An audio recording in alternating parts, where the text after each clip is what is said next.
हम लोग अर्थ के इंटीरियर के बारे में समझेंगे। अर्थक्वेक क्या होता है, सिस्मिक वेव्स क्या होते हैं, इनके टाइप्स क्या होती हैं, क्यों हम लोग को इंटरनल स्ट्रक्चर पढ़ने के लिए इन सभी चीजों की जरूरत पड़ती है। आखिरकार internal structure of the earth है कैसा। सर लाओ कहां है वो फावड़ा दो सर, अभी अर्थ के इंटीरियर के बारे में पता लगा देता हूं। मैंने कहा अच्छा ऐसे कैसे बेटा कैसे? एक तरफ से अर्थ में ड्रिल करना स्टार्ट करेंगे, दूसरे तरफ से निकल जाएंगे हम लोग। तो बहुत मेधावी छात्र हैं हम। ये कैसे चल रहा था बेटा? अरे वो जैसे ऊंट पर चलते हैं लोग, ऐसे फिर ऐसे, है ना। ये कौन सी चाल है? ये चाल है सर्कुलर मोशन, है ना। ऊंट के ऊपर बैठ के तुम सर्कुलर मोशन में चलते रहोगे और ऊंट आगे बढ़ जाएगा। ये बेटा क्या है? मोनालिया। इसको क्या बोलते हैं? मोनालिया। अगर मैं तुमको 3D में दिखाऊं तो तुम देखना, इसकी ज्यादा हाइट नहीं है। क्या है भाई? इसकी ज्यादा हाइट कहीं दिख रही है तुमको?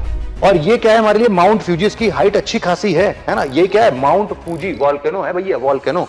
Hello everyone and welcome to PW only IAS. दोस्तों एक बार फिर से स्वागत है आप सभी का एनसीईआरटी के सीरीज में, जहां पर हम लोग अपने ज्योग्राफी को वाइंड अप करने की कोशिश कर रहे हैं। और लास्ट लेक्चर में आप लोगों के फैबुलस रिस्पॉन्स से मैं तो बहुत ही खुश हो गया। आज इसीलिए उसी खुशी के मौके में मैं आपके लिए क्वेश्चंस भी लेके आया हूं, और उन क्वेश्चंस को हम लोग यूपीएससी के पॉइंट ऑफ व्यू से आपको होमवर्क भी देंगे। जरा कमेंट सेक्शन में उनको बताना जरूर से। लास्ट लेक्चर में आप लोगों ने तो बिल्कुल बहुत ही बढ़िया कमेंट सेक्शंस में भर दिया, मजा आ गया, गर्दा उड़ा दिया, बड़ा ही सही लगा मेरे को, बहुत मौज आई। और इस तरीके से आज आपके लिए मैं फिर से एक बार इसका सेकेंड चैप्टर लेके आ गया हूं, जिसका नाम है इंटीरियर ऑफ द अर्थ। इस इंटीरियर ऑफ द अर्थ के अंदर में हम लोग अर्थ के इंटीरियर के बारे में समझेंगे। शुरुआती तौर पर मैं आपको थोड़ा सा एक बेसिक इंफॉर्मेशन देना चाहूंगा फॉर द ग्लोब पर्पस, कि हाँ भाई जिसको जिसको नहीं पता होगा स्पेशली उसके लिए मैं बात कर रहा हूं। बाकी सब लोग को तो एक मोटा मोटा मैप पता ही होता है। अर्थक्वेक क्या होता है, सिस्मिक वेव्स क्या होते हैं, इनके टाइप्स क्या होती हैं, क्यों हम लोग को इंटरनल स्ट्रक्चर पढ़ने के लिए इन सभी चीजों की जरूरत पड़ती है। आखिरकार internal structure of the earth है कैसा, है ना। लास्ट लेक्चर में तो हम लोगों ने बड़ी ऊपर ऊपर से बातें की थी। वॉल्केनो के बारे में हम पढ़ेंगे और इसके कुछ लैंडफॉर्म्स के बारे में पढ़ेंगे। ये क्या होता है, किन शेप्स में आता है, कैसे बनता है, कहां पर पाया जाता है। 3D डायग्राम्स की मदद से बहुत सारी चीजों के साथ हम लोग इस पोर्शन को भी वाइंड अप करेंगे। तो चलिए फिर बिना देरी किए हुए स्टार्ट करते हैं। बस स्टार्ट करने से पहले आपको बता देता हूं कि इसकी पीडीएफ आपको नीचे डिस्क्रिप्शन सेक्शन में मिल जाएगी। कोई भी डाउट आता है तो आप उस वाले टेलीग्राम चैनल पर आप आ सकते हैं और यहां पर सारी चीजें ले सकते हैं। अगर आपको पीडीएफ चाहिए तो आप आराम से पीडब्ल्यू ऐप पर जाइए, नीचे डिस्क्रिप्शन में लिंक दिया हुआ है, उस पर क्लिक करके इस बैच को ज्वाइन कीजिए, इनरोल करिए। फ्री बैच है, आराम से वहां पर आपको सारे नोट्स वगैरह सब मिल जाएंगे। और एक छोटी सी इंफॉर्मेशन बस ये भी है कि एक हमारा बहुत ही प्यारा, दिल के करीब हमारा प्यारा सा प्रोग्राम है प्रारंभ, और इसको आप लोग अपने कॉलेज ईयर्स के साथ अगर ज्वाइन करना चाहते हैं तो आप इसके लिए भी नीचे डिस्क्रिप्शन में कमेंट में आप लिंक देख सकते हैं, वहां से क्लिक करके इसके बारे में और फर्दर इंफॉर्मेशन आपको मिल जाएंगी। तो बिना देरी किए हुए स्टार्ट करते हैं। सबसे पहला पॉइंट आज हमारा जो हम शुरुआती दौर पर स्टार्ट करेंगे ना, वो है एक बेसिक इंफॉर्मेशन। हम जरा आपको बता देते हैं। बहुत सारे लोग को तो ये बचपन से ही पता होता है, बट हाँ कुछ लोग जिनको जिनको नहीं पता है, हम लोग उनके लिए एक बेसिक मैप ड्रॉ करने की कोशिश करते हैं। एक बेसिक मैप ड्रॉ करने की कोशिश करते हैं एंड लेट्स फाइंड आउट कि उनको कितनी चीजें यहां से उनको पता थी। अगर हम लोग यहां पर एक मैप ड्रॉ करने की कोशिश कर रहे हैं, भाई आप लोग साथ साथ प्रैक्टिस कर सकते हैं तो कर लीजिए भाई, है ना, बड़ा सही हो जाएगा आपके लिए भी। यहां पर हम लोग स्कैंडिनेवियन कंट्रीज की बात करते हैं, और फिर यहां पर यूरोपियन नेशंस, ये इटली, और कुछ ऐसा हमारा यहां पर एक छोटा सा लैंड है जिसको हम लोग मेडागास्कर बोलते हैं। ये रहा हमारा प्यारा श्रीलंका, और यहीं से आप देख पाएंगे कि हमारा जावा, सुमात्रा, और कुछ साउथ ईस्ट एशियन कंट्रीज का इंडोनेशिया वाला पार्ट, पेपुआ न्यू गिनी, और यहीं पर हमारा है प्यारा ऑस्ट्रेलिया। यहां पर हमें मिलेगा न्यूजीलैंड।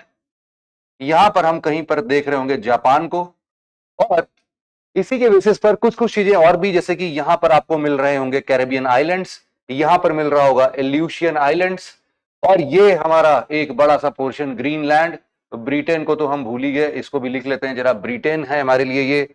और मोटा मोटा बस ऐसे ही बोल सकते हैं कि यही है हमारे लिए सब कुछ। बस इसमें हम लोग जरा मार्किंग कर लेते हैं। बहुत सारे लोग को ऑलरेडी पता ही होगा, ये है हमारे लिए नॉर्थ अमेरिका, ये है हमारे लिए साउथ अमेरिका। इसको हम लोगों ने बोला था कैरिबियन आइलैंड, बेटा आप लोग कई बार वेस्ट इंडीज का नाम सुनते होगे, है कि नहीं, है ना, वेस्ट इंडीज का नाम सुनते होगे तो वो यही है, यही जगह पर है वेस्ट इंडीज सारा का सारा। इसके अलावा यहां पर मैंने बताया आपको एल्यूशियन आइलैंड्स के नाम मैंने बताया आपको। ये हमारे लिए क्या है बेटा, ग्रीनलैंड है, ग्रीनलैंड। ये हमारे लिए छोटा सा ब्रिटेन हम बोल सकते हैं, ग्रेट ब्रिटेन, या फिर यूके लिख देता हूं मैं, यूनाइटेड किंगडम, यूनाइटेड किंगडम बोल सकते हैं इसको हम लोग। यहां पर आप देख सकते हैं ये है हमारे लिए क्या, अफ्रीका। और अफ्रीका में आपको पता है ये सहारा डिजर्ट है, बहुत ही शानदार। और ये सहारा डिजर्ट कहां पर है भाई, ये वाला रीजन जो है ये पूरा सहारा डिजर्ट का रीजन है आप बोल सकते हैं। और आप लोगों ने देखा होगा कि सर हमारे पास ना एक एटलस है, एटलस जिसमें मैपिंग मिली होती है, वो एटलस क्या है बेटा, एटलस माउंटेन है, वो एटलस माउंटेन यहां पर मिलेगा आपको।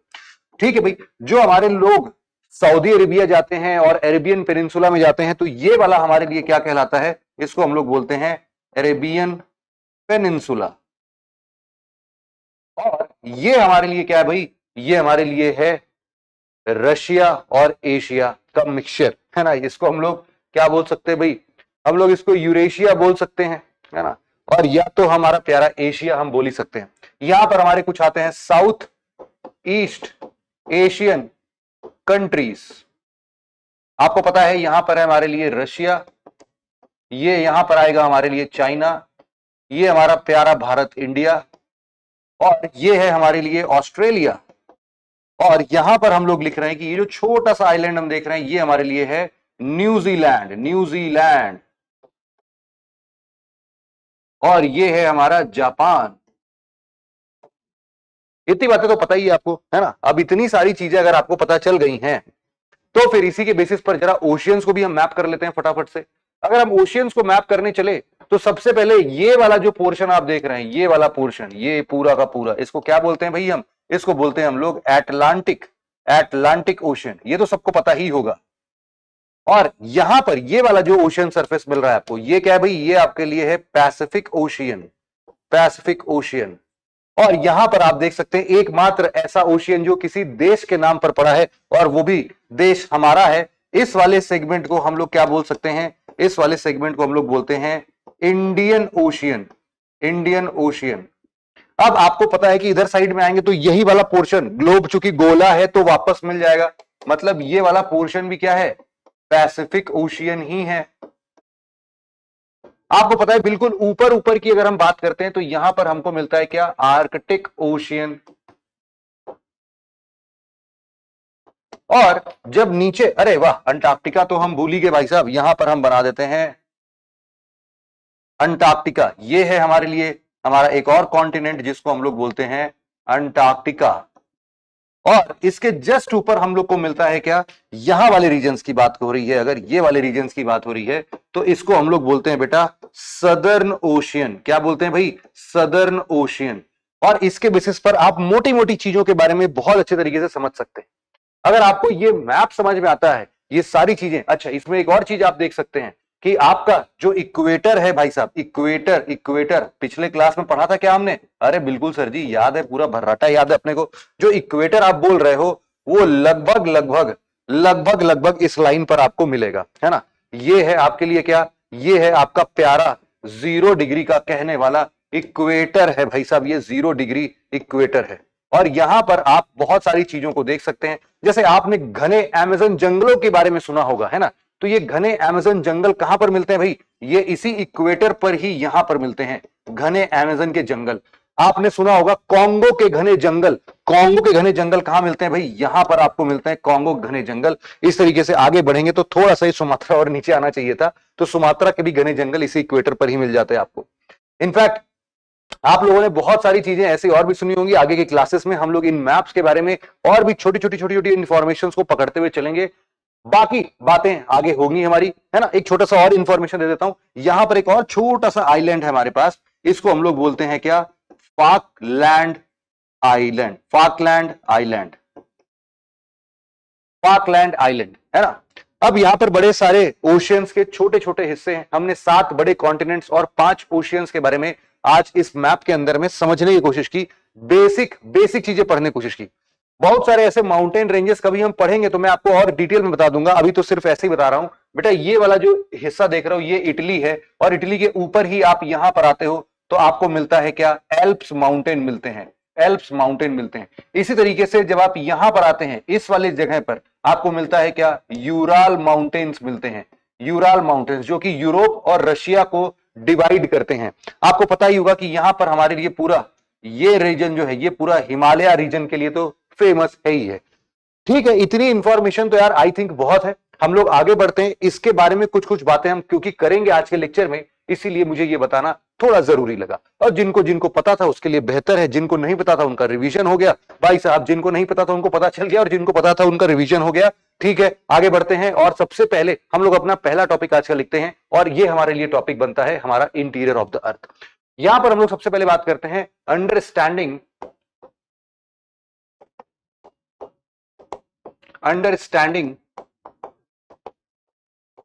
अर्थ's इंटीरियर, अंडरस्टैंडिंग अर्थ इंटीरियर। अगर यहां पर हम लोग जरा इस मुद्दे को समझने की कोशिश करें, क्या मुद्दा है ये अंडरस्टैंडिंग अर्थ इंटीरियर। सबसे पहले आपको एक बात बता देता हूं कि आखिरकार अर्थ के इंटीरियर के बारे में जानने के लिए हमें किन किन बातों का सहारा लेना पड़ा। हमने कहा ठीक है भाई समझते हैं, अर्थ के अंदर जाना है। आपने कहा सर ये तो बड़ी आसान बात है, आप आए मेरे पास, आपने बोला कि सर लाओ कहां है वो फावड़ा, फावड़ा दो सर, अभी अर्थ के इंटीरियर के बारे में पता लगा देता हूं। मैंने कहा अच्छा ऐसे कैसे बेटा कैसे, क्योंकि तुमको पता नहीं है शायद, लेकिन जो हमारा प्यारा गोला है, ये जो गोला है हमारा प्यारा है ना, उसका रेडियस जो है बेटा, रेडियस कितना है ये है अप्रोक्सीमेटली 6400 किलोमीटर। अब इसको जरा ध्यान में रखते हुए अगर हम लोग कुछ कुछ बातों के आगे बढ़ते हैं तो हमें कुछ चीजें मिलती हैं कि भाई साहब देखो, अगर तुमको सच में अर्थ के इंटीरियर के बारे में पढ़ना है ना, तो तुमको कुछ एक बातों का ध्यान होना चाहिए, जैसे कि सबसे पहले तुमको पता होना चाहिए कुछ डायरेक्ट सोर्सेस, कुछ ऐसे डायरेक्ट सोर्सेस जो कि हमें सीधे सीधे स्टडीज के बारे में, अर्थ के इंटीरियर इंफॉर्मेशन के बारे में थोड़ी बातें बता देती हैं, और कुछ ऐसी चीजें हैं जो कि हमारे लिए इनडायरेक्ट है, और इनडायरेक्ट सोर्सेस से भी हम लोग को काफी इंफॉर्मेशन मिल सकते हैं। तो क्या है भाई ये डायरेक्ट सोर्सेस क्या है। आपने जैसे बोला कि मैं फावड़ा लेके सर अभी खुदाई करके दिखाता हूं आपको इंटीरियर ऑफ द अर्थ में क्या है, बेटा कितना गड्ढा खन दोगे आप, कितना गड्ढा निकाल दोगे आप, कितना बहुत मेहनत करोगे सर, जिंदगी भर यही काम करूंगा मैं, अरे कितना कर लो, 50 मीटर 100 मीटर अकेले कितना कर लोगे, इतना भी नहीं कर पाओगे, मुझे तो लगता है बीच में कभी ना कभी जरूर से हार ही जाओगे। तो हम लोग बोलते हैं कि बेटा इतना करने की जरूरत ही नहीं है, तुम्हारे लिए पहले से ही कई सारे लोगों ने माइनिंग एक्टिविटीज तो की ही है ना, माइनिंग एक्टिविटीज। अरे यार गैंग्स ऑफ वासेपुर मूवी देखी है ना, उसमें देखा है, अरे केजीएफ देखा होगा यार, है ना, कोलार गोल्ड फील्ड्स देखा होगा, केजीएफ है भाई, हीरो यश क्या है भाई, तो उसमें देखा था कितने गहराइयों में लोग जाते थे।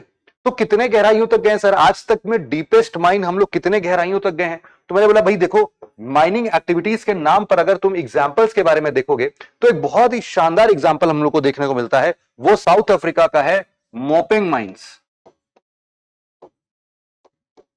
मोपिंग माइंस कहां का है भैया, साउथ अफ्रीका का है, साउथ अफ्रीका का।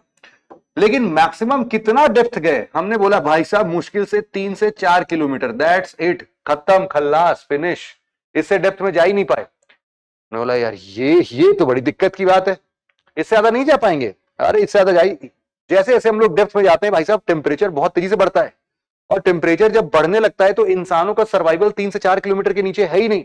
आपने बोला ठीक है सर, इंसान को दिक्कत है ना, मशीन को तो दिक्कत नहीं होगी, हम ड्रिल कर देंगे। हमने बोला कि अच्छा ठीक है भाई ये भी देख लो तुमने क्या बोला कि हम सर ड्रिलिंग मशीन लगा देंगे, ड्रिलिंग मशीन से एक तरफ से अर्थ में ड्रिल करना स्टार्ट करेंगे, दूसरे तरफ से निकल जाएंगे हम लोग, तो बहुत मेधावी छात्र हैं हम।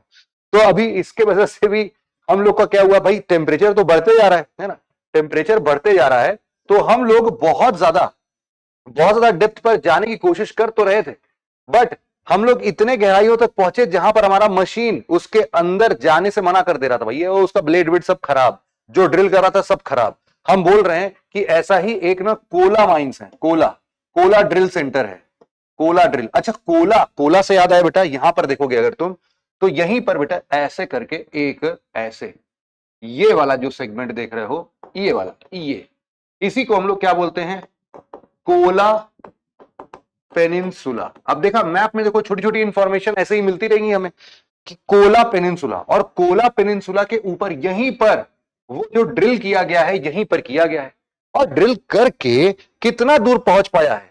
कोला ड्रिल में जितना हम लोग काम कर पाए हैं, कोला ड्रिल जो है बेटा तुम्हारे रशिया का है, रशिया का है, और हम लोग मैक्सिमम 12 किलोमीटर तक अंदर जा पाए, बस 12 किलोमीटर तक। तुम देख सकते हो जैसे तुम्हारे पास में ये माइंस है, तो माइंस के लिए हम लोग क्या करते हैं, सबसे पहले हम लोग बिल्कुल वर्टिकल ड्रिलिंग करते हैं 1-2 किलोमीटर के बाद, और उसके बाद हम लोग हॉरिजॉन्टल ड्रिल करते हैं, और स्टेयर्स के नुमा हम लोग नीचे नीचे आते चलते हैं। बट मैक्सिमम कितना है भाई साहब, 3.6 किलोमीटर, दैट्स इट, 3 से 4 किलोमीटर, बातें हमारी खत्म हो गई। ये देख रहे हो, ये तुम्हारे रशिया का वही ड्रिलिंग कोला कोला वाला ड्रिल है, यहीं से हम लोगों ने ड्रिल किया था। कितना किलोमीटर है, 12 किलोमीटर। परेशान हो गए, हमने प्रोजेक्ट बंद कर दिया, बोला भैया इससे ज्यादा अब हम भी नहीं कर पाएंगे, 12 किलोमीटर के बियॉन्ड हम जा ही नहीं पाए।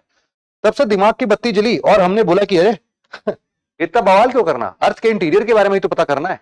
अरे ये देखो सर, इतना मेहनत कर रहे हैं लोग, अरे इनको ये नहीं पता है कि सर वॉल्केनिज्म भी तो होता है। वॉल्केनो मतलब ज्वालामुखी फटता तो है, और जब फटता है तो अर्थ के अंदर से भाई साहब बिल्कुल ऐसे वो मोल्टेन चीजें लेके बाहर आता है। हमें यही तो देखना था कि अर्थ के अंदर क्या क्या मिलता है, और हमने देख लिया। अरे जैसे ही वॉल्केनो फटा तुरंत ही गए वहां पर, उसके आसपास में सेफ्टी प्रिकॉशंस के साथ में एक स्कूप आइसक्रीम की जगह पर हमने एक स्कूप क्या ले लिया भाई साहब, मोल्टेन मोल्टेन वॉल्केनो का देखा और देख लिया कि अच्छा ये मटेरियल है अंदर। बट बेटा आज के डेट में हम लोग इसकी लिमिटेशंस भी पढ़ेंगे। वॉल्केनिज्म में अभी के लिए सिर्फ मैं तुम्हें बता रहा हूं कि हम लोग कितनी गहराइयों तक इंफॉर्मेशन ले सकते हैं, और वो है सिर्फ और सिर्फ 400 किलोमीटर तक। अब ऐसा क्यों है, आज के लेक्चर को पूरा कंप्लीट करोगे तो ये भी पता चल जाएगा क्यों सिर्फ 400 किलोमीटर। तो आप सोचो हमें जाना कितना गहरा था बेटा, 6400 किलोमीटर, बट हम गए कहां तक, पूरा एड़ी चोटी का जोर लगा दिया, तब भी हम लोग 400 किलोमीटर तक ही पहुंचे। 6000 किलोमीटर अभी भी बाकी है। अब कैसे करेंगे यार 6000 किलोमीटर, और सोचो कि 400 किलोमीटर की गहराइयों में तो मोल्टेन लावा और ये सब खत्म हो जा रहे हैं भाई साहब, उसके नीचे कुछ और भी होगा। तो इसके लिए हम लोगों ने क्या किया बेटा, हम लोगों ने इनडायरेक्ट स्टडीज का सहारा लिया, और इनडायरेक्ट स्टडीज में जो सबसे इंपॉर्टेंट आता है हमारे पास में, उसको हम लोग बोलते हैं सिस्मिक वेव्स।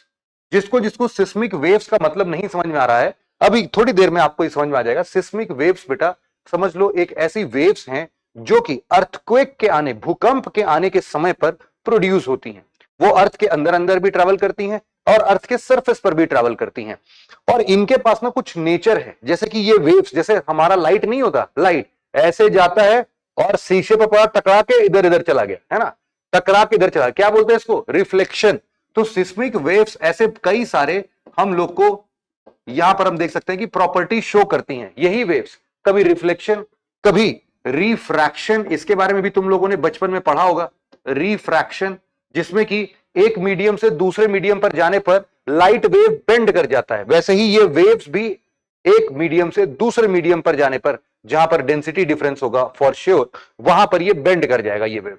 तो ये वैसा ही बिल्कुल ऐसा ही कर रहा है। और साथ ही साथ हमने ये भी देखा कि ये सब के सब वेलोसिटी डिफरेंस भी शो कर रहे हैं। इसको हम लोग वेलोसिटी ग्रेडियंट बोल सकते हैं, वेलोसिटी ग्रेडियंट। वेलोसिटी ग्रेडियंट मतलब कि ये वेलोसिटी जो भी होगी इनमें चेंजेस दिखाई देगा। आप चाहो सरल भाषा में लिखने के लिए तो आप चेंज इन वेलोसिटी भी लिख सकते हो, लेकिन थोड़ी स्टैंडर्ड भाषा में यूपीएससी वाली लैंग्वेज में हम लोग क्या लिख देंगे, वेलोसिटी ग्रेडियंट लिख देंगे भाई। अब इसके बाद हम लोगों के पास में कई जगहों पर ना हमें ऐसा महसूस हुआ कि सर ग्रेविटी जो है वो थोड़ी डिफरेंट डिफरेंट पता चलती है। तो कई जगह पर इनडायरेक्ट स्टडी के अंतर्गत हम लोग इन ग्रेविटी के बारे में थोड़ा समझने के लिए आगे बढ़े। इसको हम लोग बोलते हैं ग्रेविटी एनोमली। हर जगह ग्रेविटी सेम नहीं थी, तो हमने कहा कि अच्छा भाई हर जगह ग्रेविटी सेम नहीं है तो इसका मतलब कुछ तो होगा, उसके नीचे कुछ तो चेंजेस आ रहे होंगे। तो वो चेंजेस थोड़ी थोड़ी बातें हमने पढ़ने की कोशिश की यहां पर, जैसे कि how earth mass is distributed. Gravity anomaly भाई साहब, ग्रेविटी किसकी वजह से आती है, मास की वजह से आती है। तो अगर हम लोग लिख दें कि how earth mass is distributed, अगर इसके बारे में समझने के लिए हम लोगों ने थोड़ा ग्रेविटी के बारे में समझा तो भी हमें काफी सारी बातें समझ में आ गई। और अल्टीमेटली कई बार ऐसा होता है, जैसे लास्ट लेक्चर में शायद हम लोगों ने पढ़ा था क्या इसके बारे में, हाँ पढ़ा तो था, मीटियोराइट, है ना, हम लोगों ने पढ़ा था। क्या पढ़ा था बेटा, हम लोगों ने पढ़ा था मीटियोराइट। मीटियोराइट क्या होते हैं, जो ऐसे एस्टेरॉइड के पत्थर के टुकड़े जो अर्थ के सरफेस पर पहुंच जाते हैं। हमने क्या पढ़ा बेटा, मीटियोराइट, यही तो पढ़ा था। अच्छा एक बात बताओ, जब बिग बैंग हुआ होगा, जैसे हम उसको सही मान ले रहे हैं कि बिग बैंग अगर जब हुआ था तो सारी की सारी चीजें तो वहीं से उत्पन्न हुई थी, मतलब वहीं से अर्थ, सन, एस्टेरॉइड सब वहीं से बना है, तो सबके फॉर्मेशन का जो कॉम्पोजिशन है वो तो सेम ही होगा।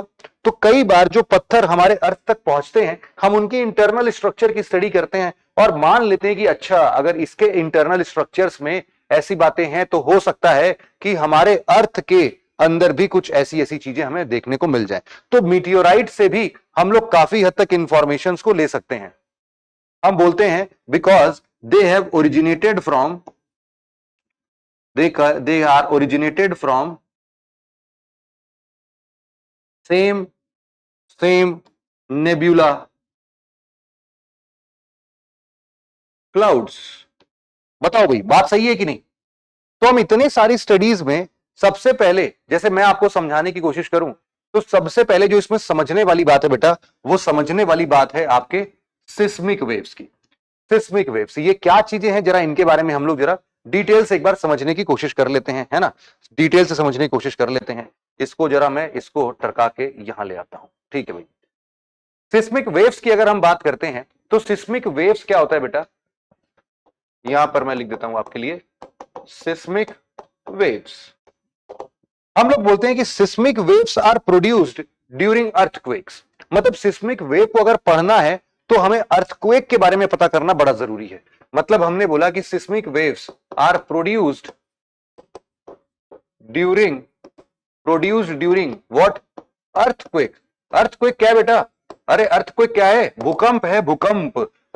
झटका लग गया, अर्थ को झटका लग गया, भूकंप, भूकंप, जमीन हिलने लगती है, थरथराने लगती है, इसका मतलब है अर्थक्वेक। का मतलब क्या है? इसका मतलब है शेकिंग ऑफ द अर्थ।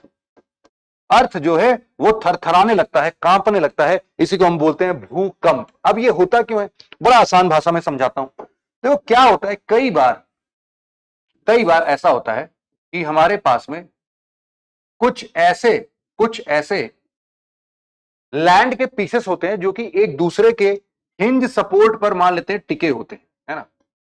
ऐसे कुछ ऐसे पीसेस होते हैं जो कि किसी एक पर्टिकुलर हिस्से पर टिके होते हैं। जैसे कि मान लेते हैं इस सिचुएशन में अगर हम लोग बात करें, थोड़ा सा अगर मैं इसको 3D लुक देने की कोशिश करूं तो आपके भी समझ में आ जाएगा।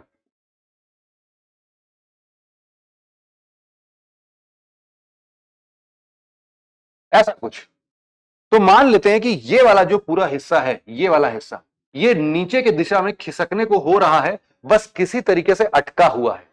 लेकिन अगर ऐसा सिचुएशन आया किसी दिन, ऐसा किसी सिचुएशन आया कि भाई साहब ये जो हिस्सा था वो खिसक ही गया, है ना, वो जो हिस्सा था वो खिसक के बहुत ज्यादा नीचे चला गया, यहां तक आ गया भाई साहब, ऐसा हो गया। तो ऐसे सिचुएशन में हम लोग क्या बोल सकते हैं, ओहो हो, ये तो बड़ी दिक्कत की बात हो गई, है ना, ये तो बड़ी दिक्कत की बात हो गई। ये तो फिसल के कहां चला गया भाई साहब, नीचे चला गया। हमने बोला कि ये फिसल के जैसे ही नीचे जा रहा है ना, और ये यहां पर मान लेते हैं कि ये यहां पर ही टिका हुआ था, है ना, ये यहीं पर टिका हुआ था। तो सारा का सारा जो भूकंप है वो किसके वजह से आएगा? यहां की जमीन के खिसकने की वजह से आएगा। देखो जहां से भी अर्थक्वेक ओरिजिनेट होता है, अर्थक्वेक मतलब कि मान लेते हैं कि ऐसे कांटे की जैसे ना कुछ फंसा होगा ऐसे, और एकदम से जैसे झटका लगा होगा, ये एकदम से पीछे खसका होगा, ये एकदम कांपने लगा होगा। तो सारा का सारा ओरिजिन जो है कहां पर था? ये इसके हिंज सपोर्ट पर था।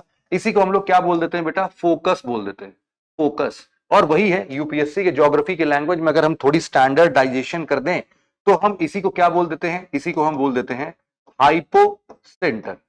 हाइपोसेंटर। अब हाइपोसेंटर की वजह से क्या हो रहा है कि ये सबसे पहले ये हिस्सा ट्रैवल करता करता सरफेस पर पहुंचेगा। जो भी सरफेस पर ये सबसे पहले पहुंच जाएगा, शॉर्टेस्ट डिस्टेंस ट्रैवल करके ये वेव, इसी को हम लोग सबसे पहला जहां पर भी सरफेस पर पहुंचा, हमने बोला कि भाई साहब देखो ये वाले सरफेस पर पहुंचा, यहां पर पहुंचा, इसको हम लोग बोल देते हैं क्या? AP centre. तो आपने देखा होगा न्यूज वगैरह में आता ही है कि भूकंप आया भाई साहब और उसका एपी सेंटर यहां पर पाया गया। तो एपी सेंटर मतलब क्या? कि जहां पर भी भूकंप आया है उसके ठीक सबसे ऊपर वाला सरफेस, सबसे पास वाला सरफेस कौन सा है, उसी को हम क्या बोलते हैं? एपी सेंटर बोलते हैं। अब यहां पर एक बात आपको बड़े ध्यान से समझने की जरूरत है कि अगर यहां पर अर्थक्वेक के बारे में हम लोग समझ रहे थे तो हमें दो पॉइंट्स मिले। कौन से? एक मिला हमें हाइपोसेंटर और एक मिला हमें एपीसेंटर। हाइपोसेंटर और एपीसेंटर, अगर दोनों के बारे में हमें लिखना पड़े तो हाइपोसेंटर क्या है हमारे लिए? जहां पर एनर्जी रिलीज हुई है अर्थक्वेक के टाइम पर, तो हम लोग इसके बारे में ऐसे लिख सकते हैं कि it is the point of energy release during earthquake. और अगर एपीसेंटर की बात की जाए तो हम बोल सकते हैं कि point on the surface nearest to किसके नियरेस्ट हो भाई साहब? ये किसके नियरेस्ट हो? अरे फोकस के नियरेस्ट हो भाई, और क्या? Nearest to focus. लेकिन कहां पर हो? सरफेस पर हो, अर्थ के सरफेस पर हो। तो यही दोनों हम लोगों ने डिफाइन कर लिया बड़े अच्छे तरीके से। हमने कहा अच्छा भाई, अगर ये दो बातें हमारी समझ में आ रही हैं तो हम बोलते हैं अच्छा ठीक है भाई, यहां पर हम बोल सकते हैं कि इनके बीच में जो फोर्सेस लग रहे थे वो इस और इस डायरेक्शन में लग रहे होंगे। तो ये दूर दूर जाने की कोशिश तो कर रहे थे, बट यहां पर अटका हुआ था, एक दिन आया कि खिसक ही गया पूरा। तो ऐसे सिचुएशन में हमारा सिस्मिक वेव जनरेट हो जाएगा। अब ये जो सिस्मिक वेव आया, मतलब कि हम बोल रहे हैं कि भाई साहब देखो, जो तुम्हारा अर्थक्वेक था, अर्थक्वेक की वजह से क्या आ गया? सिस्मिक वेव जनरेट हो गया। अब ये जो सिस्मिक वेव जनरेट हुआ है, ये बेसिकली दो प्रकार से हम लोग इसके बारे में पढ़ सकते हैं। इसके बारे में हम लोग दो प्रकार से पढ़ सकते हैं। जरा देखते हैं कौन कौन से प्रकार हमारे पास में आ सकते हैं भाई। हमने बोला सबसे पहला प्रकार जो होगा उसको हम लोग बोलेंगे क्या? Body waves. बॉडी वेव्स, ये सिस्मिक वेव ही है। क्या है बेटा? Body wave. बॉडी वेव का मतलब मैं तुम्हें समझा देता हूं। मान लो कि ये अर्थ है और अर्थ के किसी इस सेंटर पर क्या आया है? भूकंप का हाइपोसेंटर या फोकस बना है। अब यहां से ये बॉडी के शरीर के अंदर अंदर अंदर अंदर अंदर अंदर अंदर अंदर अंदर अंदर जहां जहां जितनी दूर ट्रैवल कर रहा होगा, उन सब जगह जो शरीर के अंदर, मतलब अर्थ के शरीर के अंदर जो ट्रैवल कर रहा होगा, वो हम क्या कह सकते हैं? उसको बॉडी वेव्स। मतलब कि हम बॉडी वेव्स को अगर डिफाइन करना चाहें तो हम बड़े आसान भाषा में इसको बोल सकते हैं कि वेव्स ट्रैवलिंग। कहां पर ट्रैवल कर रहे हैं भाई? सभी दिशाओं में, इन ऑल डायरेक्शंस। लेकिन कहां पे सभी दिशाओं में? Inside the earth. Inside the earth, ये बहुत जरूरी है भाई साहब। इनसाइड द अर्थ, जिसको हम लोग क्या बोल रहे हैं? Body of the earth. अब सोचो, बॉडी ऑफ द अर्थ है तो इसीलिए तो हमने क्या बोल दिया? इसको बॉडी वेव्स बोल दिया। लेकिन अगर यही भूकंप सरफेस पर आ गया भाई साहब, है ना, हमने क्या बोला? इसी तरीके से कुछ हो सकते हैं हमारे लिए सरफेस वेव्स। सरफेस वेव्स, ये क्या है सरफेस वेव्स? हमने बोला कि जैसे ही ये भूकंप यहां पहुंचा, सबसे पहले ये भूकंप पहुंचा इस सरफेस पर, और इस सरफेस पर पहुंचते ही अगर अब ये सरफेस नाचने लगा, है ना, इधर भी और इधर भी, तो हम इसको क्या बोल देंगे? इसको बोल देंगे हम सरफेस वेव। बड़ा सिंपल है, सरफेस वेव। हम लोग इस तरीके से इसके बारे में लिख सकते हैं कि waves travelling in all directions on the surface of the earth। इसी को हम लोग क्या बोल देंगे भाई साहब? इसी को हम लोग क्या बोल देंगे? Surface waves. लेकिन एक बात बताना, ये ओरिजिनेट कहां से होगा? इसका सबसे पहला पॉइंट कहां पर आएगा? अभी अभी पढ़ा था हमने, एपी सेंटर से। Very good, very good. कहां से आएगा? On the surface of the earth, originating from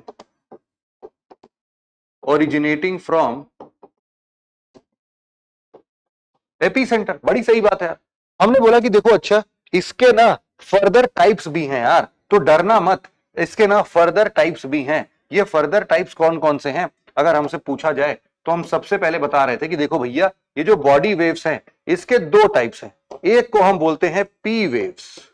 P waves बोले तो प्राइमरी वेव्स, और दूसरा जो है उसको हम लोग बोलते हैं क्या? S wave. एस वेव बोले तो सेकेंडरी वेव्स। Very easy. और इसी तरीके से अगर हमने भाई साहब यहां पर बोल दिया कि अच्छा ऐसे ही ऐसे ही यहां पर भी दो प्रकार के इसमें डिवीजन हो सकते हैं। एक को हम क्या बोल सकते हैं, एक को हम बोल सकते हैं इसमें लव वेव, और दूसरे को हम लोग बोल सकते हैं रिले वेव। इसको हम लोग बोल सकते हैं एल वेव, इसको हम लोग बोल सकते हैं आर वेव। तो पीएसएलआर पीएसएलआर पीएसएलआर पीएसएलआर यही पढ़ना है बस हमें। अब एक एक करके जरा हम इनके बारे में पढ़ते हैं। लेकिन देखो, तुम्हें सबसे पहले मैं बता देता हूं कि जब जब तुम सिस्मिक एक्टिविटीज को पढ़ोगे बेटा, तुमको internal structure of the earth के बारे में पता चलेगा। कैसे पता चलेगा? जब ये पूरा पढ़ लोगे तो तुमको रियलाइज हो जाएगा भाई साहब की कैसे पता चल रहा है। तुम सबसे पहले पी वेव के बारे में समझो जरा, है ना। हम एक एक करके स्टार्ट करते हैं। पहले नंबर पर हम लिखते हैं क्या? P waves. पी वेव्स क्या है भाई? ये पी वेव्स जरा हम इनको बड़े डिटेल में समझने की कोशिश करते हैं। P waves are the primary waves. अगर हम इनके कुछ बेसिक प्रॉपर्टीज की बात करें तो हम बोलते हैं कि दे आर फास्टेस्ट और they can travel in all mediums like solid. Solid में सबसे ज्यादा तेज होंगे, फिर लिक्विड में उससे ज्यादा तेज, और फिर गैसियस स्टेट में उससे कम। इनकी जो स्पीड है, स्पीड वो कुछ इस तरीके से वेरी करेगी भाई साहब, लेकिन ये ट्रैवल तीनों में कर लेंगे, है ना। अब यहां पर हम बोल रहे हैं कि ये हमारे लिए रिफ्लेक्शन भी दिखाएंगे एंड रिफ्रैक्शन भी दिखाएंगे। अच्छा भाई, समझ रहा हूं। लेकिन देखो, सबसे फास्टेस्ट होने का मतलब क्या है कि भाई साहब ये सबसे पहले सरफेस पर पहुंचेगा कि नहीं।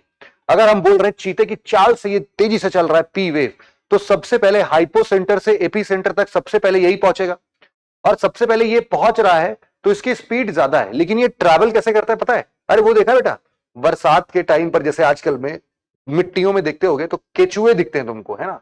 वो पहले ऐसे अपनी बॉडी को सिकोड़ते हैं, फिर एक्सपैंड करते हैं, फिर सिकोड़ते हैं, फिर एक्सपैंड करते हैं, फिर सिकोड़ते हैं, फिर एक्सपैंड करते हैं। मतलब कि उनको जिस डायरेक्शन में चलना होता है उसी डायरेक्शन में अपनी बॉडी कंप्रेस करते हैं, एक्सपैंड करते हैं, फिर कंप्रेस करेंगे, फिर एक्सपैंड करेंगे, फिर कंप्रेस करेंगे, फिर एक्सपैंड करेंगे। ऐसे ऐसे करके वो, मैं तो बोर्ड से निकल गया बाहर, लेकिन अब आप समझ सकते हैं कि जिस डायरेक्शन में उनका प्रोपगेशन है, मतलब जिस डायरेक्शन में वो चल रहे हैं, उसी दिशा में वो कंप्रेस और रेयर फ्रैक्ट, इसको क्या बोलते हैं? Compression rarefaction, compression rarefaction. तो इसी, अरे वो हारमोनियम वाला नहीं आता बेटा, तो वैसे ही समझ लो, हारमोनियम का जब ऐसे दबाया तो कंप्रेशन, लेकिन उसको ऐसे छोड़ दिया तो वो फूल जाता है, तो वही रेयर फ्रैक्शन हो जाता है ना। तो इसको हम लोग जरा ऐसे भी समझ सकते हैं, और हम लोग इसको जरा हम लोग ऐसे भी समझ सकते हैं। हम बोल देते हैं P wave, P wave, P wave animation. देखते हैं अगर इसी में सारे के सारे मिल जाए तो मजा ही आ जाए।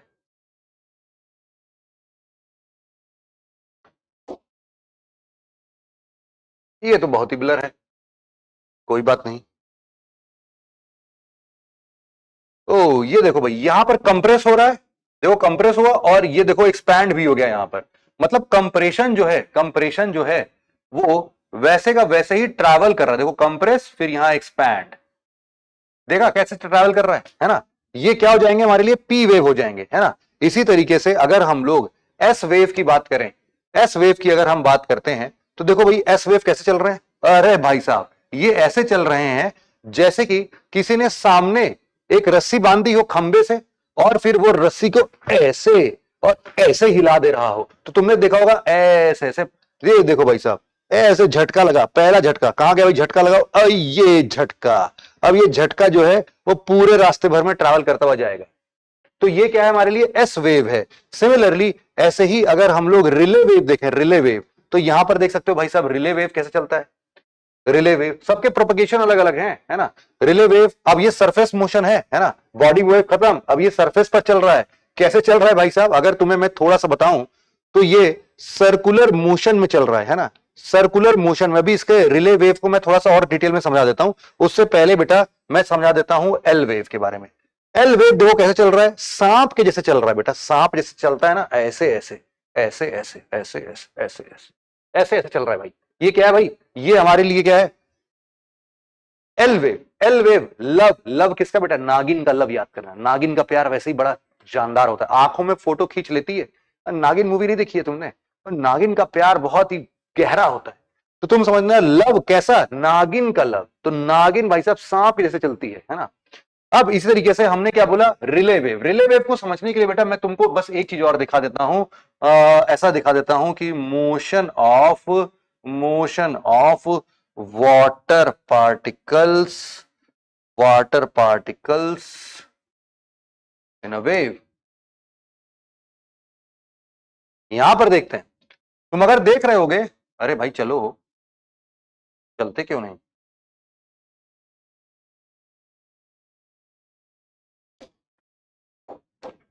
GIF लिख देता हूं तब चलेंगे।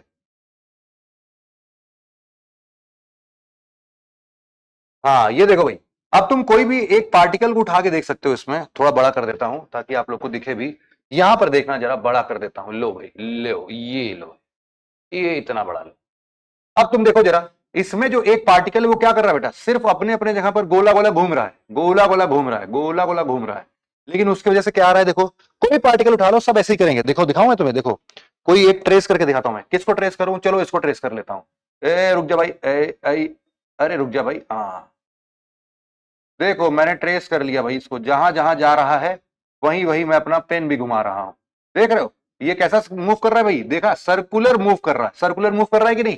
तो हर एक पार्टिकल सर्कुलर ही मूव कर रहा है, बट उसके वजह से क्या लग रहा है हम लोग को, जैसे कि तरंगे आगे बढ़ रही हैं। तो समझ लो जो हमारे लिए रिले वेव होता है वो भी ऐसे ही ट्रेवल करता है, वो भी ऐसे ही ट्रेवल करता है।